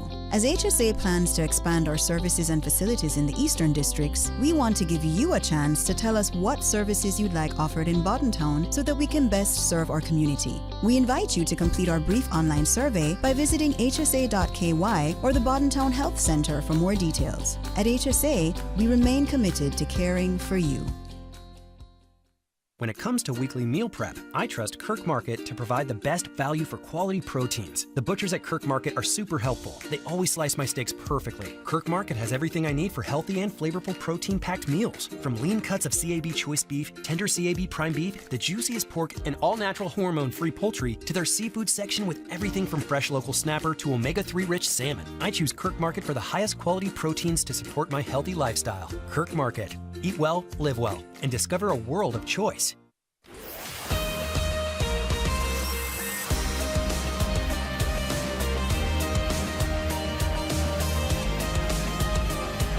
For the Record with Orrett Connor. Good morning and welcome back to For the Record. It is my pleasure to have in the studio with me this morning Mr. Kenneth Ebanks, who's a former director of the planning department in the Cayman Islands. One of our we're talking about the Plan Cayman document. We're talking about his group in West Bay, known as the West Bay Feedback Committee. They have been studying the document, discussing it, and at some point in time, you will provide written feedback to the document to the powers that be, Mr. Ebanks. Yeah, and we hope to do that, I say, before the deadline of 6th of August. Mm-hmm. Yes. One of our listeners has written in and said, this is coming from Facebook, thank you for maintaining the focus on Caymanians. It's about the quality of life for Caymanians, which must be the primary concern. In reality, the government's primary focus should be on Caymanians. The rest of the world that comes here can take care of themselves. We are already providing them, and there's the rest of it is obscure, so I can't really read that part of it. But certainly, and the other day we were in talking about, someone referred to the fact that the Cayman Islands, we have no natural resources, and our biggest natural resource is our people. And that has been proven from day one, because we are where we are today as a result of our seafarers who sacrificed and went to sea and return home. And I pointed out from one of the colonial reports 1955, I think it is, the remittances to the Cayman Islands were somewhere around about $1.5 million per year from our seafarers, overseas as well. So, our people are our greatest asset here in the Cayman Islands. Oh, I completely agree, and with the WhatsApp from that listener, Facebook, yeah. Under this document, the proposed amendments to the planning statement, it says one of the key strategies, economic development. They say support a thriving and diverse economy that promotes wider economic and environmental benefits. And I'm saying that should be changed from support, but provide for a thriving one, benefits for Caymanians. Because, as I've gone through the documents and I don't see the word Caymanian in it. So if we're not planning for Caymanians, who are we planning for? Good point.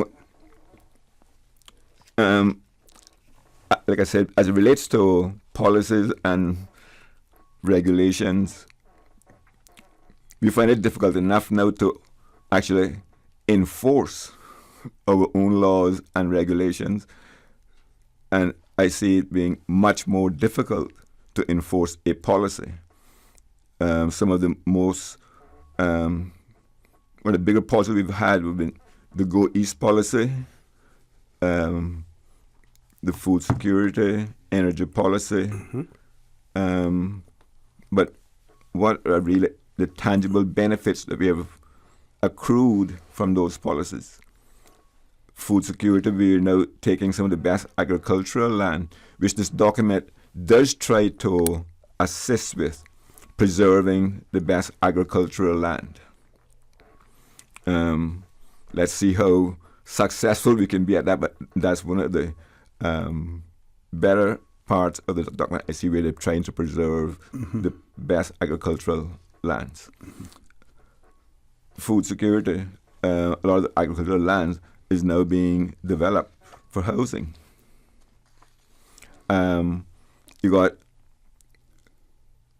the agricultural lands now being developed for housing, so persons moving into the agricultural lands are now starting to complain about some of the sort of unpleasant odor that you get from living next to a cattle farm, a poultry farm, chicken farm. You have moved in to the neighborhood where these things are happening. You shouldn't be allowed to tell them that they can't continue what they were doing before you came. But it is a conflict that is going to only get bigger until we actually address it. And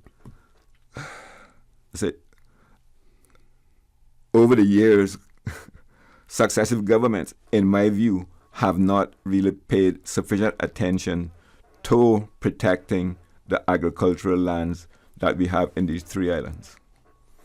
Primarily, Grand Cayman and Cayman Brac. I don't think Little Cayman has that much agricultural lands, but what they have should be preserved, because everything that we more or less consume, well, not everything, but 95% of it has to be imported.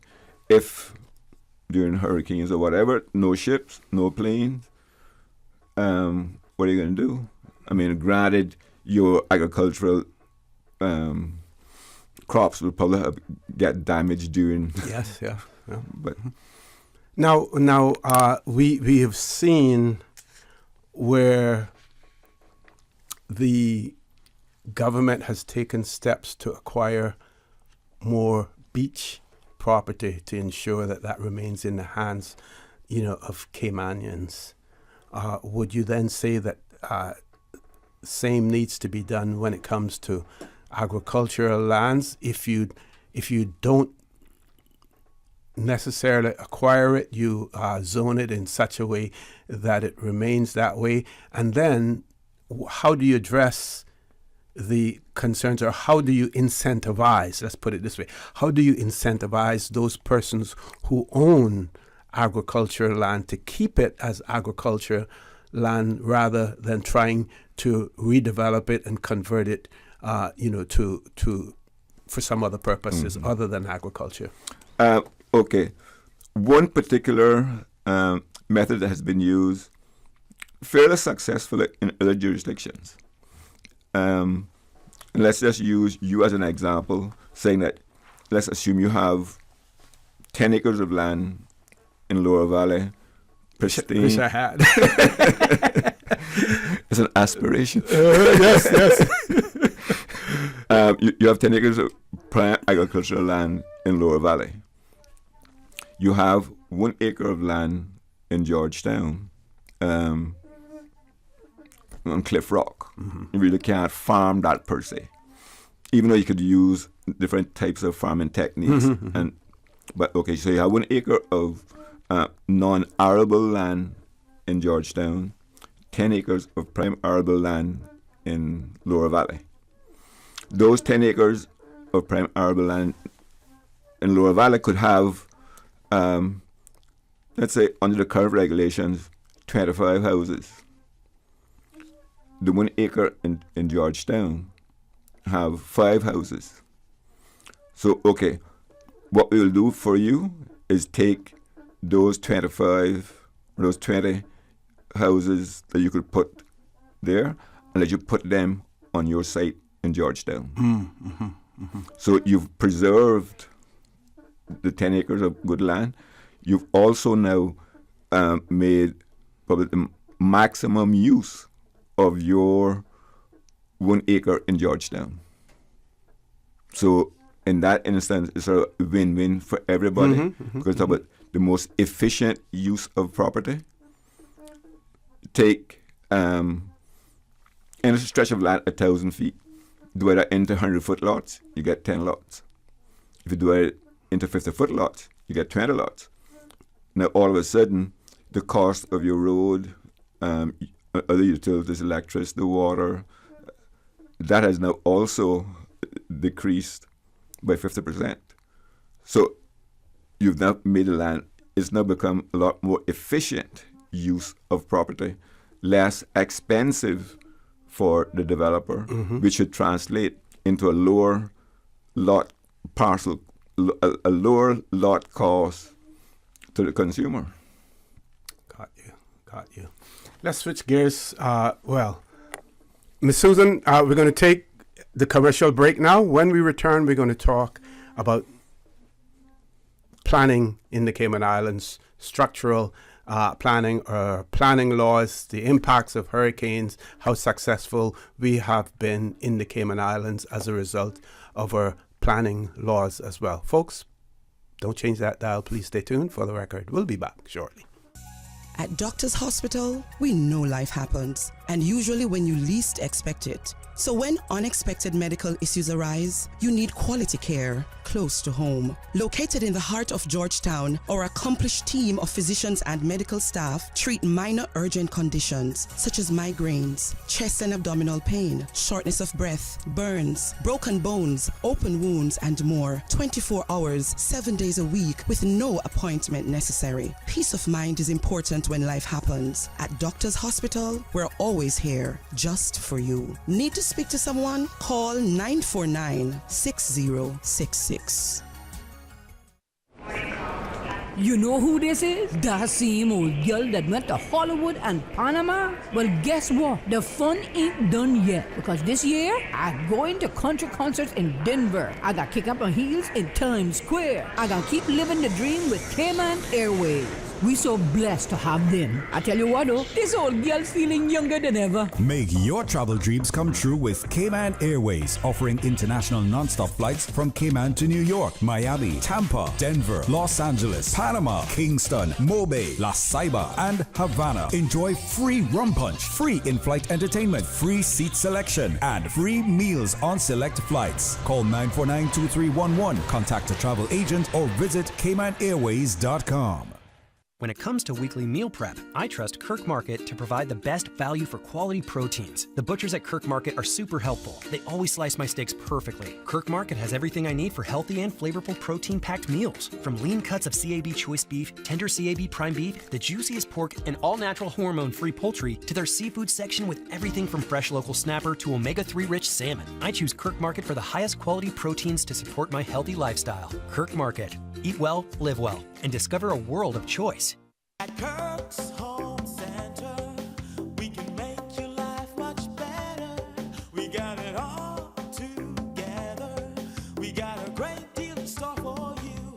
From cookware to stereos, from power tools to plumbing supplies. Yeah, we got the best goods with the best price and a service to make you smile. Kirk's Home Center, we got a great deal in store for you.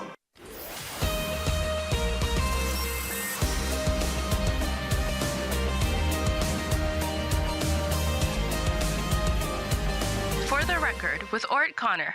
Good morning and welcome back to For the Record. My pleasure to have in the studio with me this morning Mr. Kenneth Ebanks, who's the former director of the planning department in the government of the Cayman Islands. We're talking about the Plan Cayman document. He is involved with a group called the West Bay Feedback Committee. They have been critiquing, studying the Plan Cayman document, and they will be providing feedback in relation to it. So, Mr. Ebanks, we know that Hurricane Andrew had a huge impact in South Florida, and they realized that as a result of that, they had to amend their what is it called? Their the Miami-Dade building code. Building codes, right? Yeah. We just recently. Hurricane Beryl, category 4, category 5 hurricane. Some of the islands in the Windward Islands encountered severe damage to homes. We were fortunate here in the Cayman Islands in terms of where it passed us, where it crossed.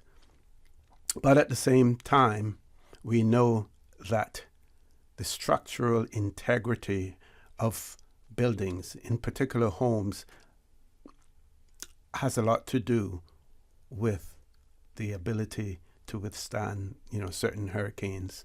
Can you speak to our building codes here in the Cayman Islands, the importance of following those building codes, and while some people may believe that, we have placed onerous obligations on them to do certain things when they're building, that in the end it really pays off. Definitely, the building codes do and have paid off. For us in particular, we are a relatively new jurisdiction in terms of the buildings, whereas compared to the Eastern Caribbean, a lot of those buildings there are 100 years old. Most of them are of wood. Now, wood can also be designed, constructed to be structurally sound to withstand, again, up to 150 miles an hour wind. That's quite possible, but that isn't the case in most of the Eastern Caribbean islands. Since our first official adoption of a building code, it was 1999, the Southern Building Code Congress International, yes, I think that's what it was called, 1999. So all buildings after 1999 had to officially abide by some building code. Mm-hmm. Now, our building code looks at the structural integrity. Now, we know from Hurricane Ivan that most of the damage that was done was through flooding. Now, this document, the proposed amendments to the planning statement, does not, in my view, pay enough attention to flooding. Mm. It's an area that needs, like population, immediate intervention. Going back to the structural integrity of the buildings, yes, the building codes, while some of us may consider them to be a bit onerous in instances, when you think about not only from a wind perspective, but also earthquakes. We are in an earthquake zone. Mm-hmm, mm-hmm. I think it was Hurricane Ivan that a few months after, November. Yes, we had it. So the building code also looks at the the earthquake effects. So we try to design for those as well.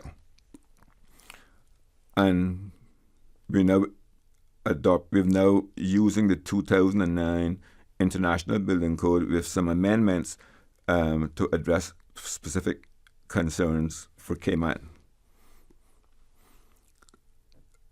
Had Beryl give us a direct hit or pass closer, I feel fairly confident that most of the buildings would have stood up as they did in Ivan.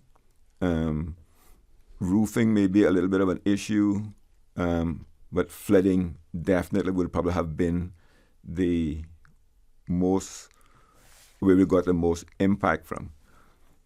Those buildings along the coastline. Like a Windsor village. Yes.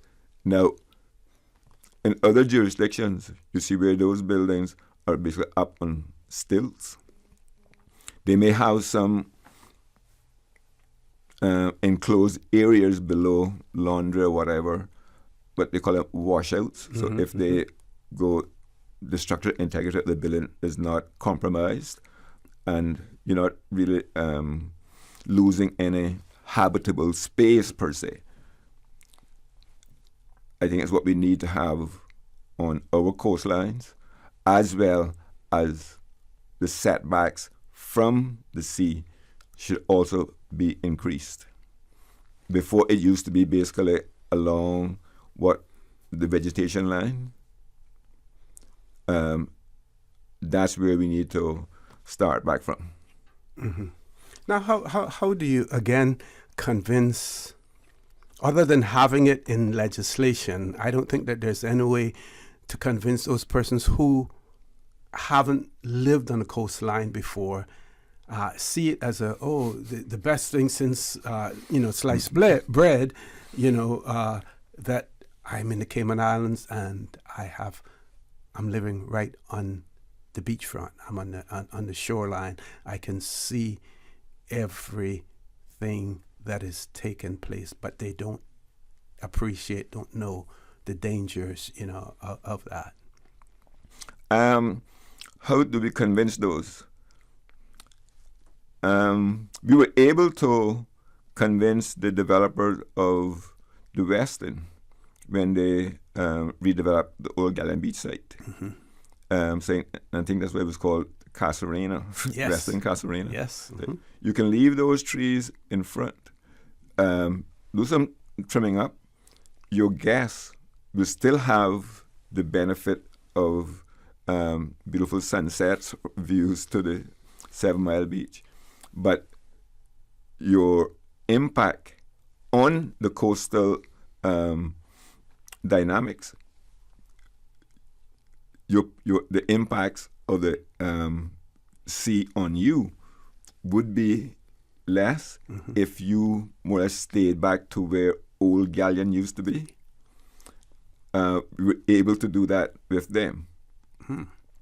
And I think that's one of the parts of the beach that you don't see that many changes.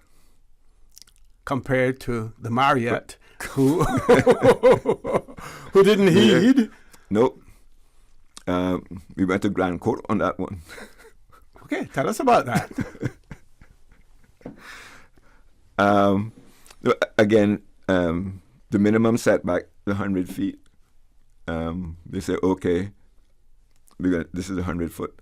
Again, that's the issue with taking your setback. I think in that time, the setback was from the quote-unquote low water mark, which was much further out into the sea than the high water mark.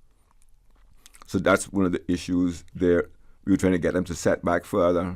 They said, no, we comply with the minimum setbacks. We went to court. The court agreed that they would comply with the minimum setback, so you can't do anything about it. And it was approved. But we see what has happened when you just use those minimum requirements. Where possible, if you can go beyond that, it's to your own advantage. Before we used to design up to 130 miles an hour. Now we see that hurricanes are getting much stronger. They're going from 130 up to 150. Yes, that is an added expense to buildings, but in the long term, you are in a much safer building and you should have less damage from the wind and or earthquakes.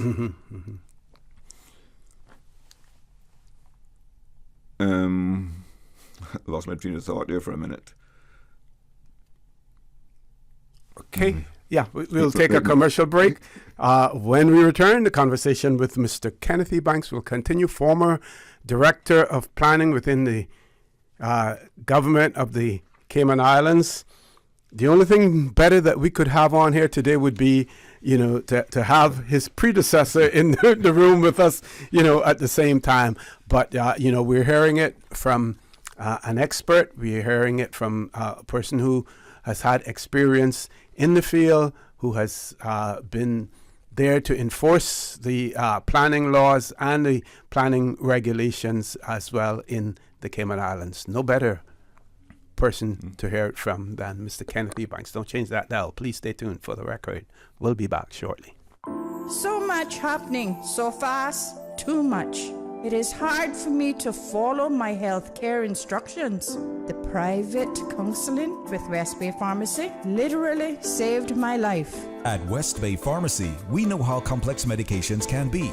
Our pharmacists are delighted to offer you personalized one-on-one healthcare counseling, free medication review, therapeutic callbacks, and we will liaise with your physician to ensure you receive the best in quality medical care. Quality of life has a whole new meaning with the right pharmacy to support you.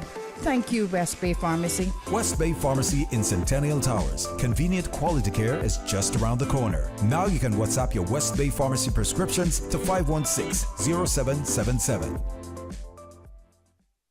There you go, sir. Thanks for choosing JN Money Transfer. Boy, thanks to JN Money Transfer, I can stay right here in Cayman and pay Mama bills back home in Jamaica. Her water, light, phone, and other bills never late. Every month I pay everything in one place. Make payments to over 30 companies in Jamaica through JN Money Transfer. Fast, affordable, convenient. Call 1-800-744-1163 for details. July is Laundry Month at Brand Source Home Gallery.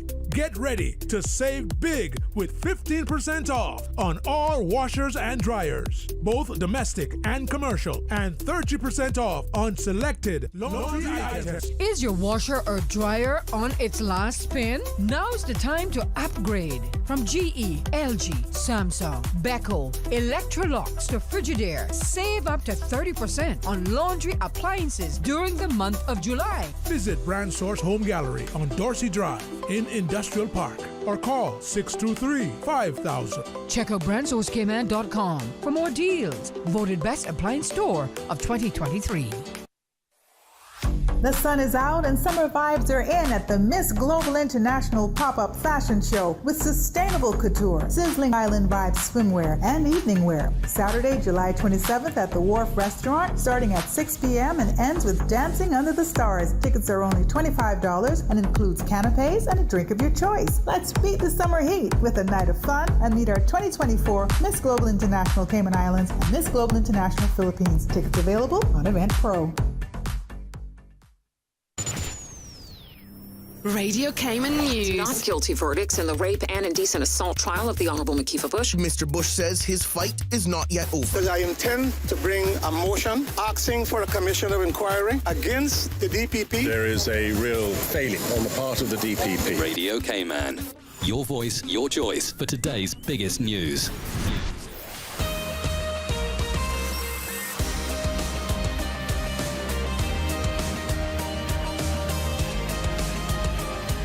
For the Record with Orrett Connor. Good morning and welcome back to For the Record. We have about a half an hour left to go in our show this morning. We have Mr. Kenneth Ebanks, former planning director in the Cayman Islands, in the studio with us. We're talking about the Plan Cayman document. We're also talking about the West Bay Feedback Committee, of which he is a part. I want to remind you, if you have any questions, comments, our WhatsApp number 925-3261. You can call us also, 949-8037, 949-6990. Our toll-free number, 1-800-534-8255 as well. Don't wait until 5 minutes to 10 and call us at that point in time, because it will probably be a little bit, too late. So, Mr. Ebanks, you mentioned the flood zones and identifying those. The lack. You go ahead. You go ahead. Okay. Now, what I was saying is that the current proposal doesn't, in my view, address the issue of flooding sufficiently, and we should have these overlay zones. As you got like the historic overlay, the natural resource overlay, airport approach overlay zones, a flood zone as an overlay, so that if you want to purchase property in that area, you know that it is susceptible to flooding. Right now, as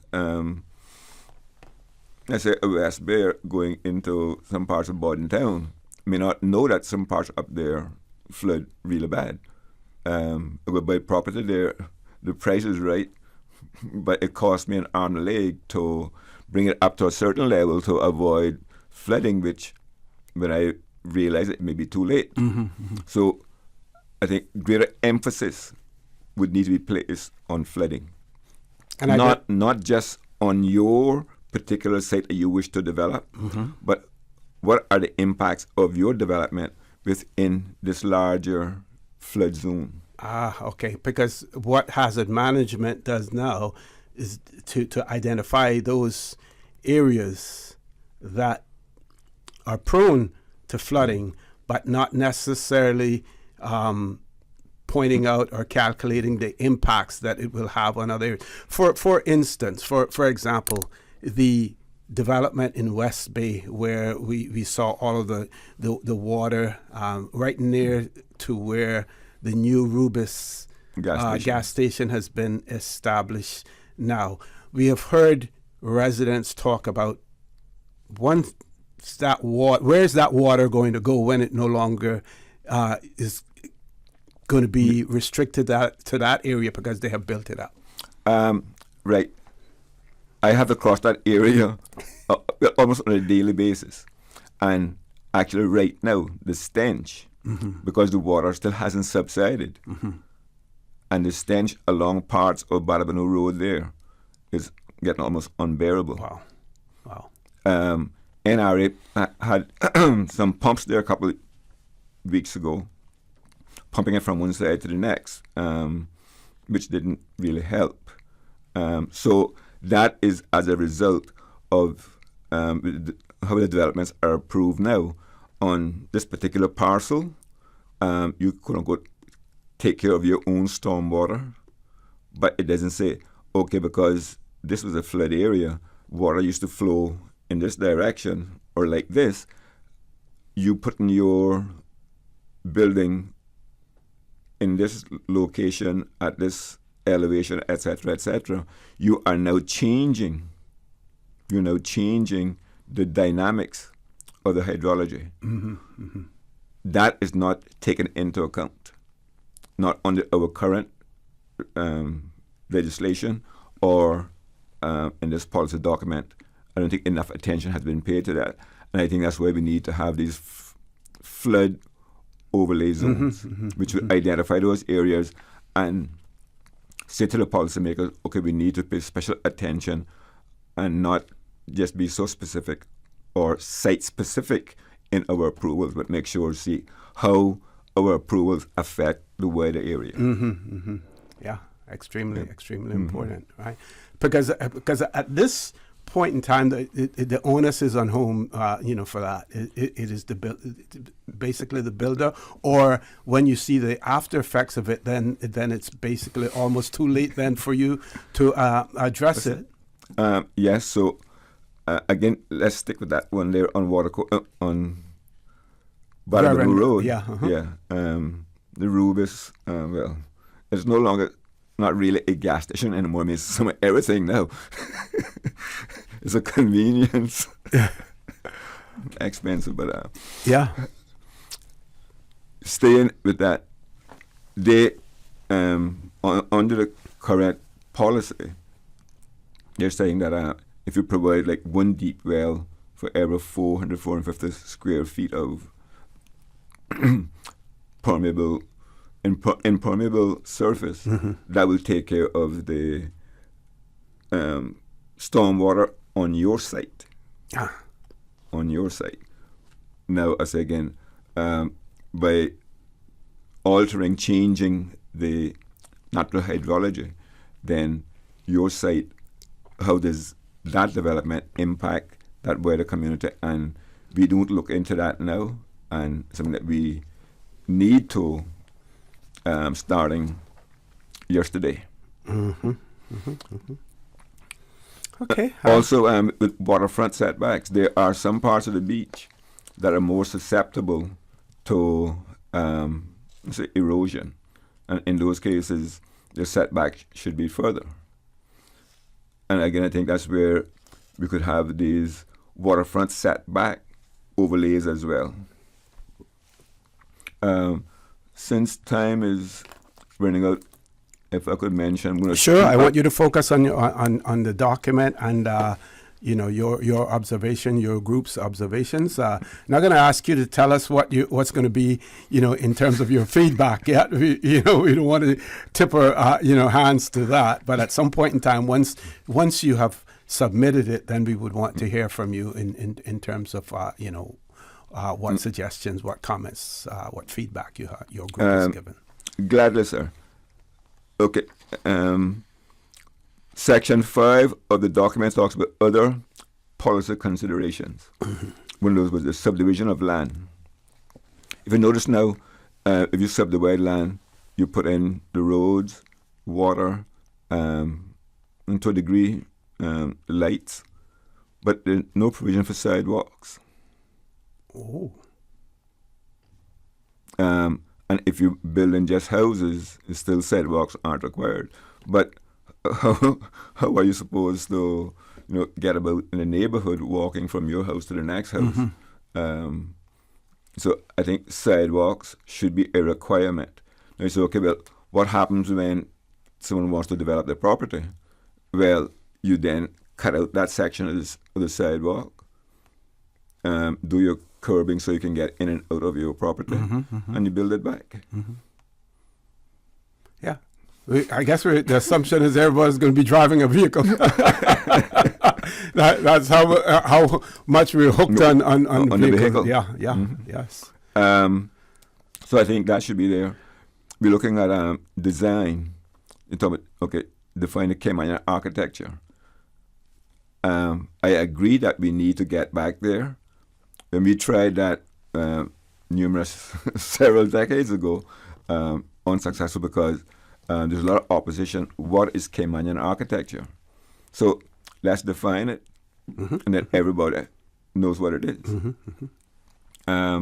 Civic architecture. If you look at the older civic buildings, the post office, Constitution Hall, all the other town halls in the districts, you could identify them as a civic building.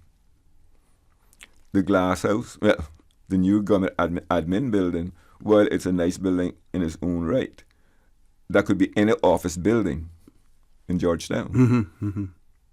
Crossing that, you wouldn't say, okay, well, that's a seat of government. Even our LA and our courts building, they sort of have the main the architectural style, but again, they are different than most of the other. So this civic architecture, we need to somehow, again, get back and define. So our future public buildings, you can look at them and say, okay, that is a civic building, not just another office building. We don't really have any national standards. For example, okay, you're doing a subdivision, you're saying you need one school for every 2,000 families. But saying how big that school needs to be, how much land you need. We can do a playing field, just basketball courts, or what the case may be. So we need some standards. How much land do we want to leave in its natural state? Most countries looking at least 30%. What do we want to leave in its natural state, again, to help offset some of the impacts of climate change, which the document does address in quite a bit of detail, and I think that's a good thing. Does it mention public open space as well? We saw that concept being used previously, but then we saw one government initiative seeking to take those places in those land spaces in developments that were designated as open public space now and advocating for them to be used to build on as well. Okay. Yeah, I was part of the department during that time. And I agree that should happen and can happen. Because, for example, in a subdivision, depending on the size, because it can be up to 5% of the gross area of the subdivision. So if it's only 10 acres, 5% of that is whatever. It's a relatively small parcel. 0.05. You can't really do that much with it. Okay? So you can develop it. You're going to pay government the market value of it to give you the right to develop it. Government can then take that fund and maybe buy some more beach land or to another public purpose. Because it wasn't really doing much, it wasn't really serving that much of a purpose within the subdivision. So I support that to an extent. Where I have a problem because they're now introducing these community open space zones. So what was now LPP in the subdivision could now become a community open space zone where those parcels would be restricted solely or primarily to the residents of that subdivision. That is okay, provided, but how else is the subdivision going to contribute then to open space for the wider community? Or they're not supposed to? If they're not supposed to, you talk about the public open space zone, which is only land that government currently owns. I said, no, it could also include land the government intends to purchase, because they talk about how that can and should happen as well. So yes, government intends to purchase those parcels. They're highlighted as proposed lands to be acquired. So they can also be zoned public open space. Now, there are a couple of sites in particular that I am more familiar with. One being the launching ramp at the Yacht Club along West Bay Road. A couple of years ago, there was a big proposal to put a canal under the bridge and make hotel and this and that. One of the proposals there. Of course, that was a proposal some denied as well.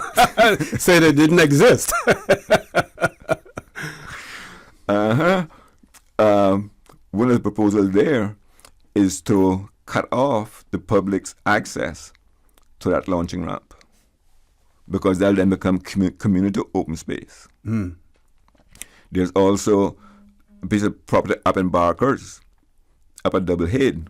There's public open space, but government doesn't own it. How interesting. Okay, Mr. Ebanks, we're going to take our last commercial break. Folks, please stay tuned. For the record, we'll be back shortly. Did you know that you can send money transfers to financial institutions anywhere in Jamaica with JN Money? You mean I can send money straight to my account and cut out the middleman? Yes, that's exactly what I mean. You send your own money to your own account, giving you peace of mind that the money is in your account. JN Money Transfers to Financial Institution is another convenient service offered by JN Money. You can have this done from any JN Money location. Deposit your money straight to your account without the hassle of asking someone to do it for you. JN Money Transfers to Financial Institutions, making life easier. Don't forget to share your feedback on Plan Cayman, the proposed development plan for the Cayman Islands. You can access the planning statement at www.plancayman.ky and submit your feedback online or at the ongoing public consultation meetings. Online feedback can be made at plancayman.ky until July 30th. West Bay Pharmacy in Centennial Towers, a compounding story. I don't think people realize how pain creeps into your life. It has a way of robbing your strength. I really don't like taking prescription medication orally. West Bay Pharmacy in Centennial Towers. They understand. When it comes to compounded medication, it's personal. So whenever there's a problem with some medication or treatments that's not working right, then a physician will call me and say, hey, they're having bad side effects from this medication. Compounding pain cream changed the game. Made special for me. Significant pain relief in the form of a cream. That is a new experience for me. It's changed his life. It worked. Ask your pharmacist or healthcare provider about compounding at West Bay Pharmacy in Centennial Towers. Call 914-6449. When it comes to weekly meal prep, I trust Kirk Market to provide the best value for quality proteins. The butchers at Kirk Market are super helpful. They always slice my steaks perfectly. Kirk Market has everything I need for healthy and flavorful protein-packed meals. From lean cuts of CAB choice beef, tender CAB prime beef, the juiciest pork, and all-natural hormone-free poultry, to their seafood section with everything from fresh local snapper to omega-3 rich salmon. I choose Kirk Market for the highest quality proteins to support my healthy lifestyle. Kirk Market. Eat well, live well, and discover a world of choice.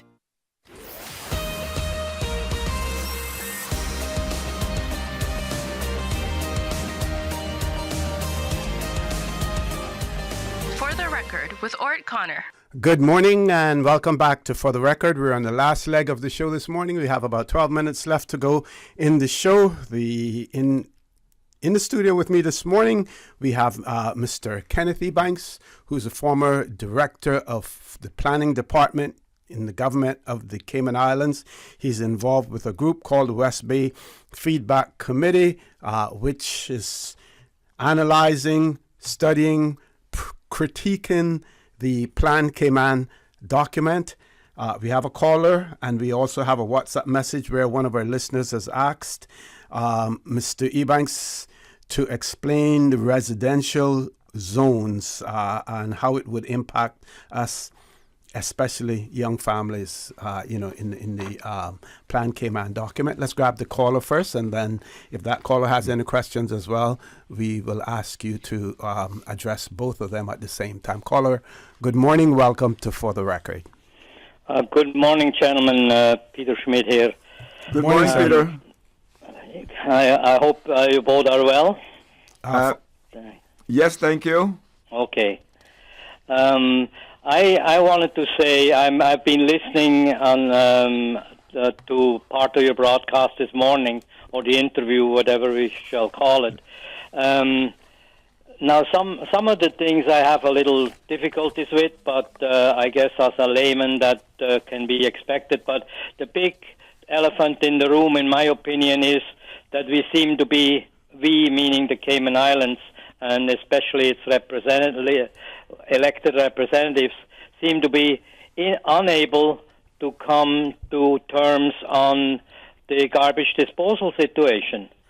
And when you're talking about potential future populations of this island, and we have now a growing mountain that's not only growing in height but also in width, then it is ludicrous to think about these large populations if we are incapable of dealing with what comes with it, whether that is a traffic situation or the more volatile one, in my opinion, is the garbage, the Mount Rushmore situation.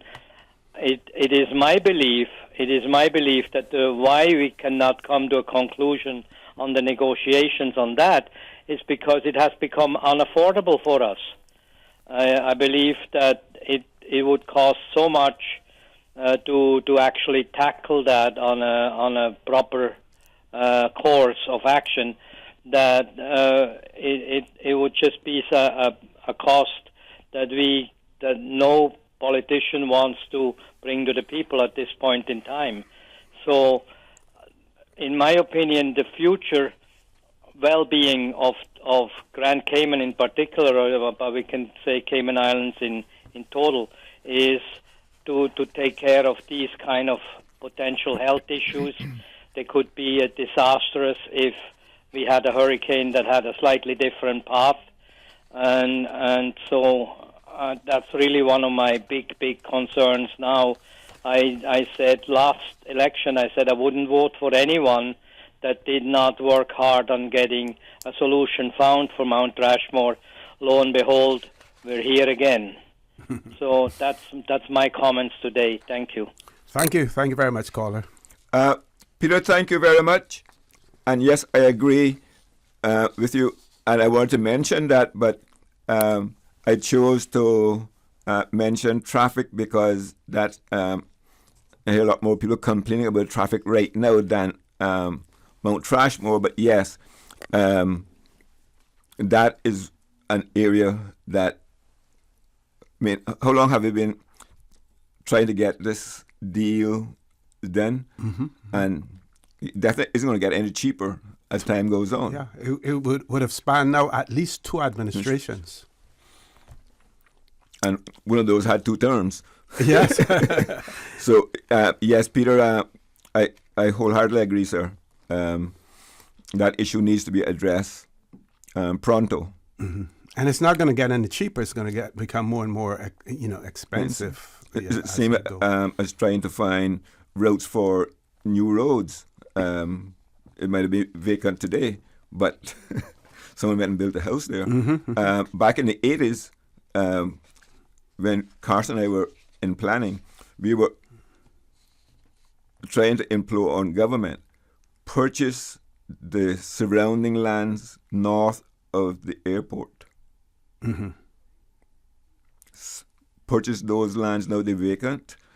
There really is not much development pressure on them. The prices, quote unquote, the price is right. Mm-hmm, mm-hmm. Nothing happened. Now, what do we have to do? Yeah.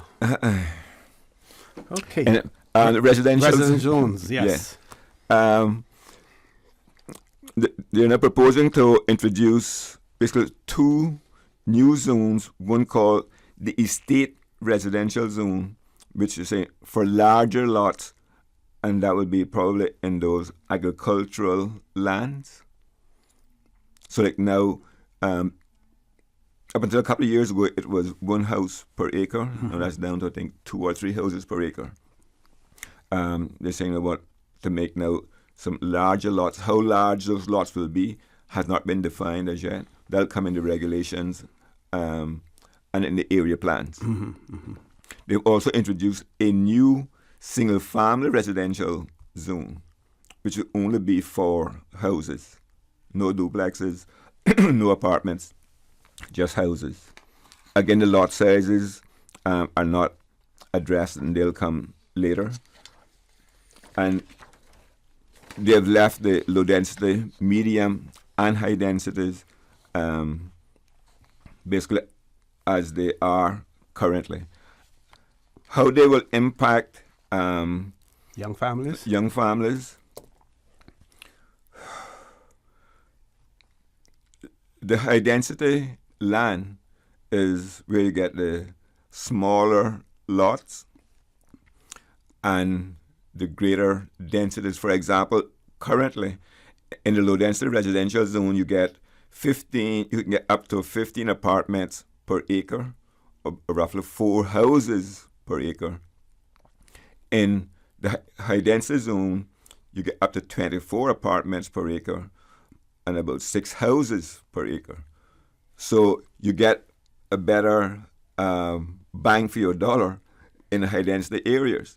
But because it's termed quote unquote high density, I think that turns off a lot of people. I don't want to live in a high density zone.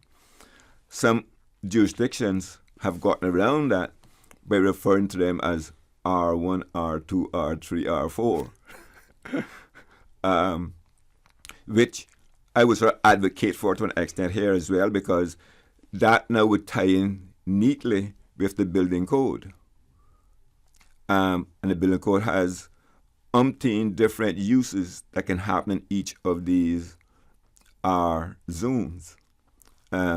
Sometimes when you're designing, you have to look at, how will this fit into the building code? Because it don't make sense to get your planning permission, and then when you go to get your building permit, you find out, not today, boo-boo. Yeah. I've seen now in some jurisdictions where they are also addressing the whole issue of property ownership and freehold versus leasehold. Has that been mentioned in the document at all, the whole concept of, leasehold? No. And again, this document, the Planning Act deals with land use, not land ownership. Okay. Good point. Now, however, there's some economic considerations in this document that, in my view, should not be there. When they're talking about the market demand could somewhat determine some planning decisions. Under the current Planning Act, economic considerations are not one of the matters for which a development plan, or one of the matters that can be included in a development plan. So it would be interesting to see how the lawyers tackle that one. But definitely, I think too much consideration has been placed on the economy, or not the economy, but on economic, impact. Financial consideration. Is saying that if an existing commercial center, shopping center exists, and someone wants to do another commercial venture next door, then that should not impact the viability, the financial viability of the existing. And the only how I know that you can do that is to conduct an economic impact assessment, the EIA. Well, it would appear to me that somebody's fingerprint is on this document. I would tend to agree with you, sir. Wholeheartedly. One thing I would like to get to briefly before we close, it's about a coastal mangrove buffer. What we now call a mangrove buffer, which in some places 300 feet, some places up to 1,000 feet along the coastline. There's no mention of what happens to mangroves once you cross that buffer. The mangroves in that mangrove buffer are predominantly the red mangroves, but the black, the white, buttonwood, they all have various environmental ecosystem functions. So I think we need to look at what happens to mangroves other than just the mangrove buffer. The coastlines, I think we need to look at them separately because we have beaches, iron shore, we got the mangroves, and in some places we have a mixture of sort of the sand and the iron shore. I think those need to be properly identified as well. Okay. And we are having a meeting tonight at 7 to 9 at the West Bay Chapel on Town Hall Road. And I'd like to take this opportunity to publicly thank the church for allowing us to use the facility free of charge. So to Pastor Stanwyck, thank you very much, sir. So meeting tonight, a public meeting tonight, you said? Yeah, at 7. 7 o'clock. Okay. Oh, sorry, if I could. Sure. Yeah, I got a WhatsApp a little while ago saying that the carrying capacity, something that, again, we need to look at. What is the carrying capacity of these islands? And that has been kicked around for a while as well, but no administration has wanted to address it. And again, to me, this is where the UN Fund for Population Activities would come in handy in terms of providing the expertise, in that regard as well. And one of our listeners said that two great countries to look at to try to emulate would be Switzerland and Singapore as well. I want to give you an opportunity for some quick closing comments, Mr. Ebanks as well. Quick closing comment. Well, again, come tonight. 7 to 9. It doesn't matter where you live in West Bay, Georgetown, East End. Please come out. We are having these meetings to better inform you so you can make some better decisions as to the proposed amendments to the planning statement. I want to thank you, OC, for the invite. I'm prepared to come back at some point in the future. Certainly, yeah.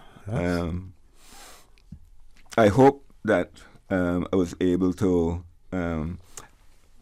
explain some matters to your audience. Oh, yeah, and you put it in layman's terms as well, so which is good. Okay. So, Caymanians, please read the document. Make your comments known to the powers that be.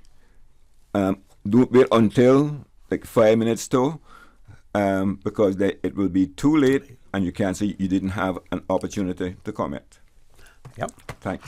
Thank you very much, Mr. Ebanks. Folks, don't forget the proceedings in our parliament starting at 10 o'clock this morning as well. Follow them live right here on Radio Cayman 105.3 FM. Join Sterling Dwayne Ebanks at 12:15 for Talk Today. And as usual, we ask the good Lord to bless these three beautiful, wonderful Cayman Islands. For the Record, proudly brought to you by Brand Source Home Gallery, inspiring luxury, and JN Money. From abroad to yard. Fast, affordable, convenient. Doctors Hospital. Peace of mind is important when life happens. Doctors Hospital, always there for you. Call 949-6066. And Cayman Airways. Call them on 949-2311 to book your nonstop flights to Los Angeles and Panama. And Kirk Market. Experience a world of choice. Since 1976. Covering Grand Cayman, no Cayman, and right. One small step for man, one giant leap for mankind. Radio Cayman in the Cayman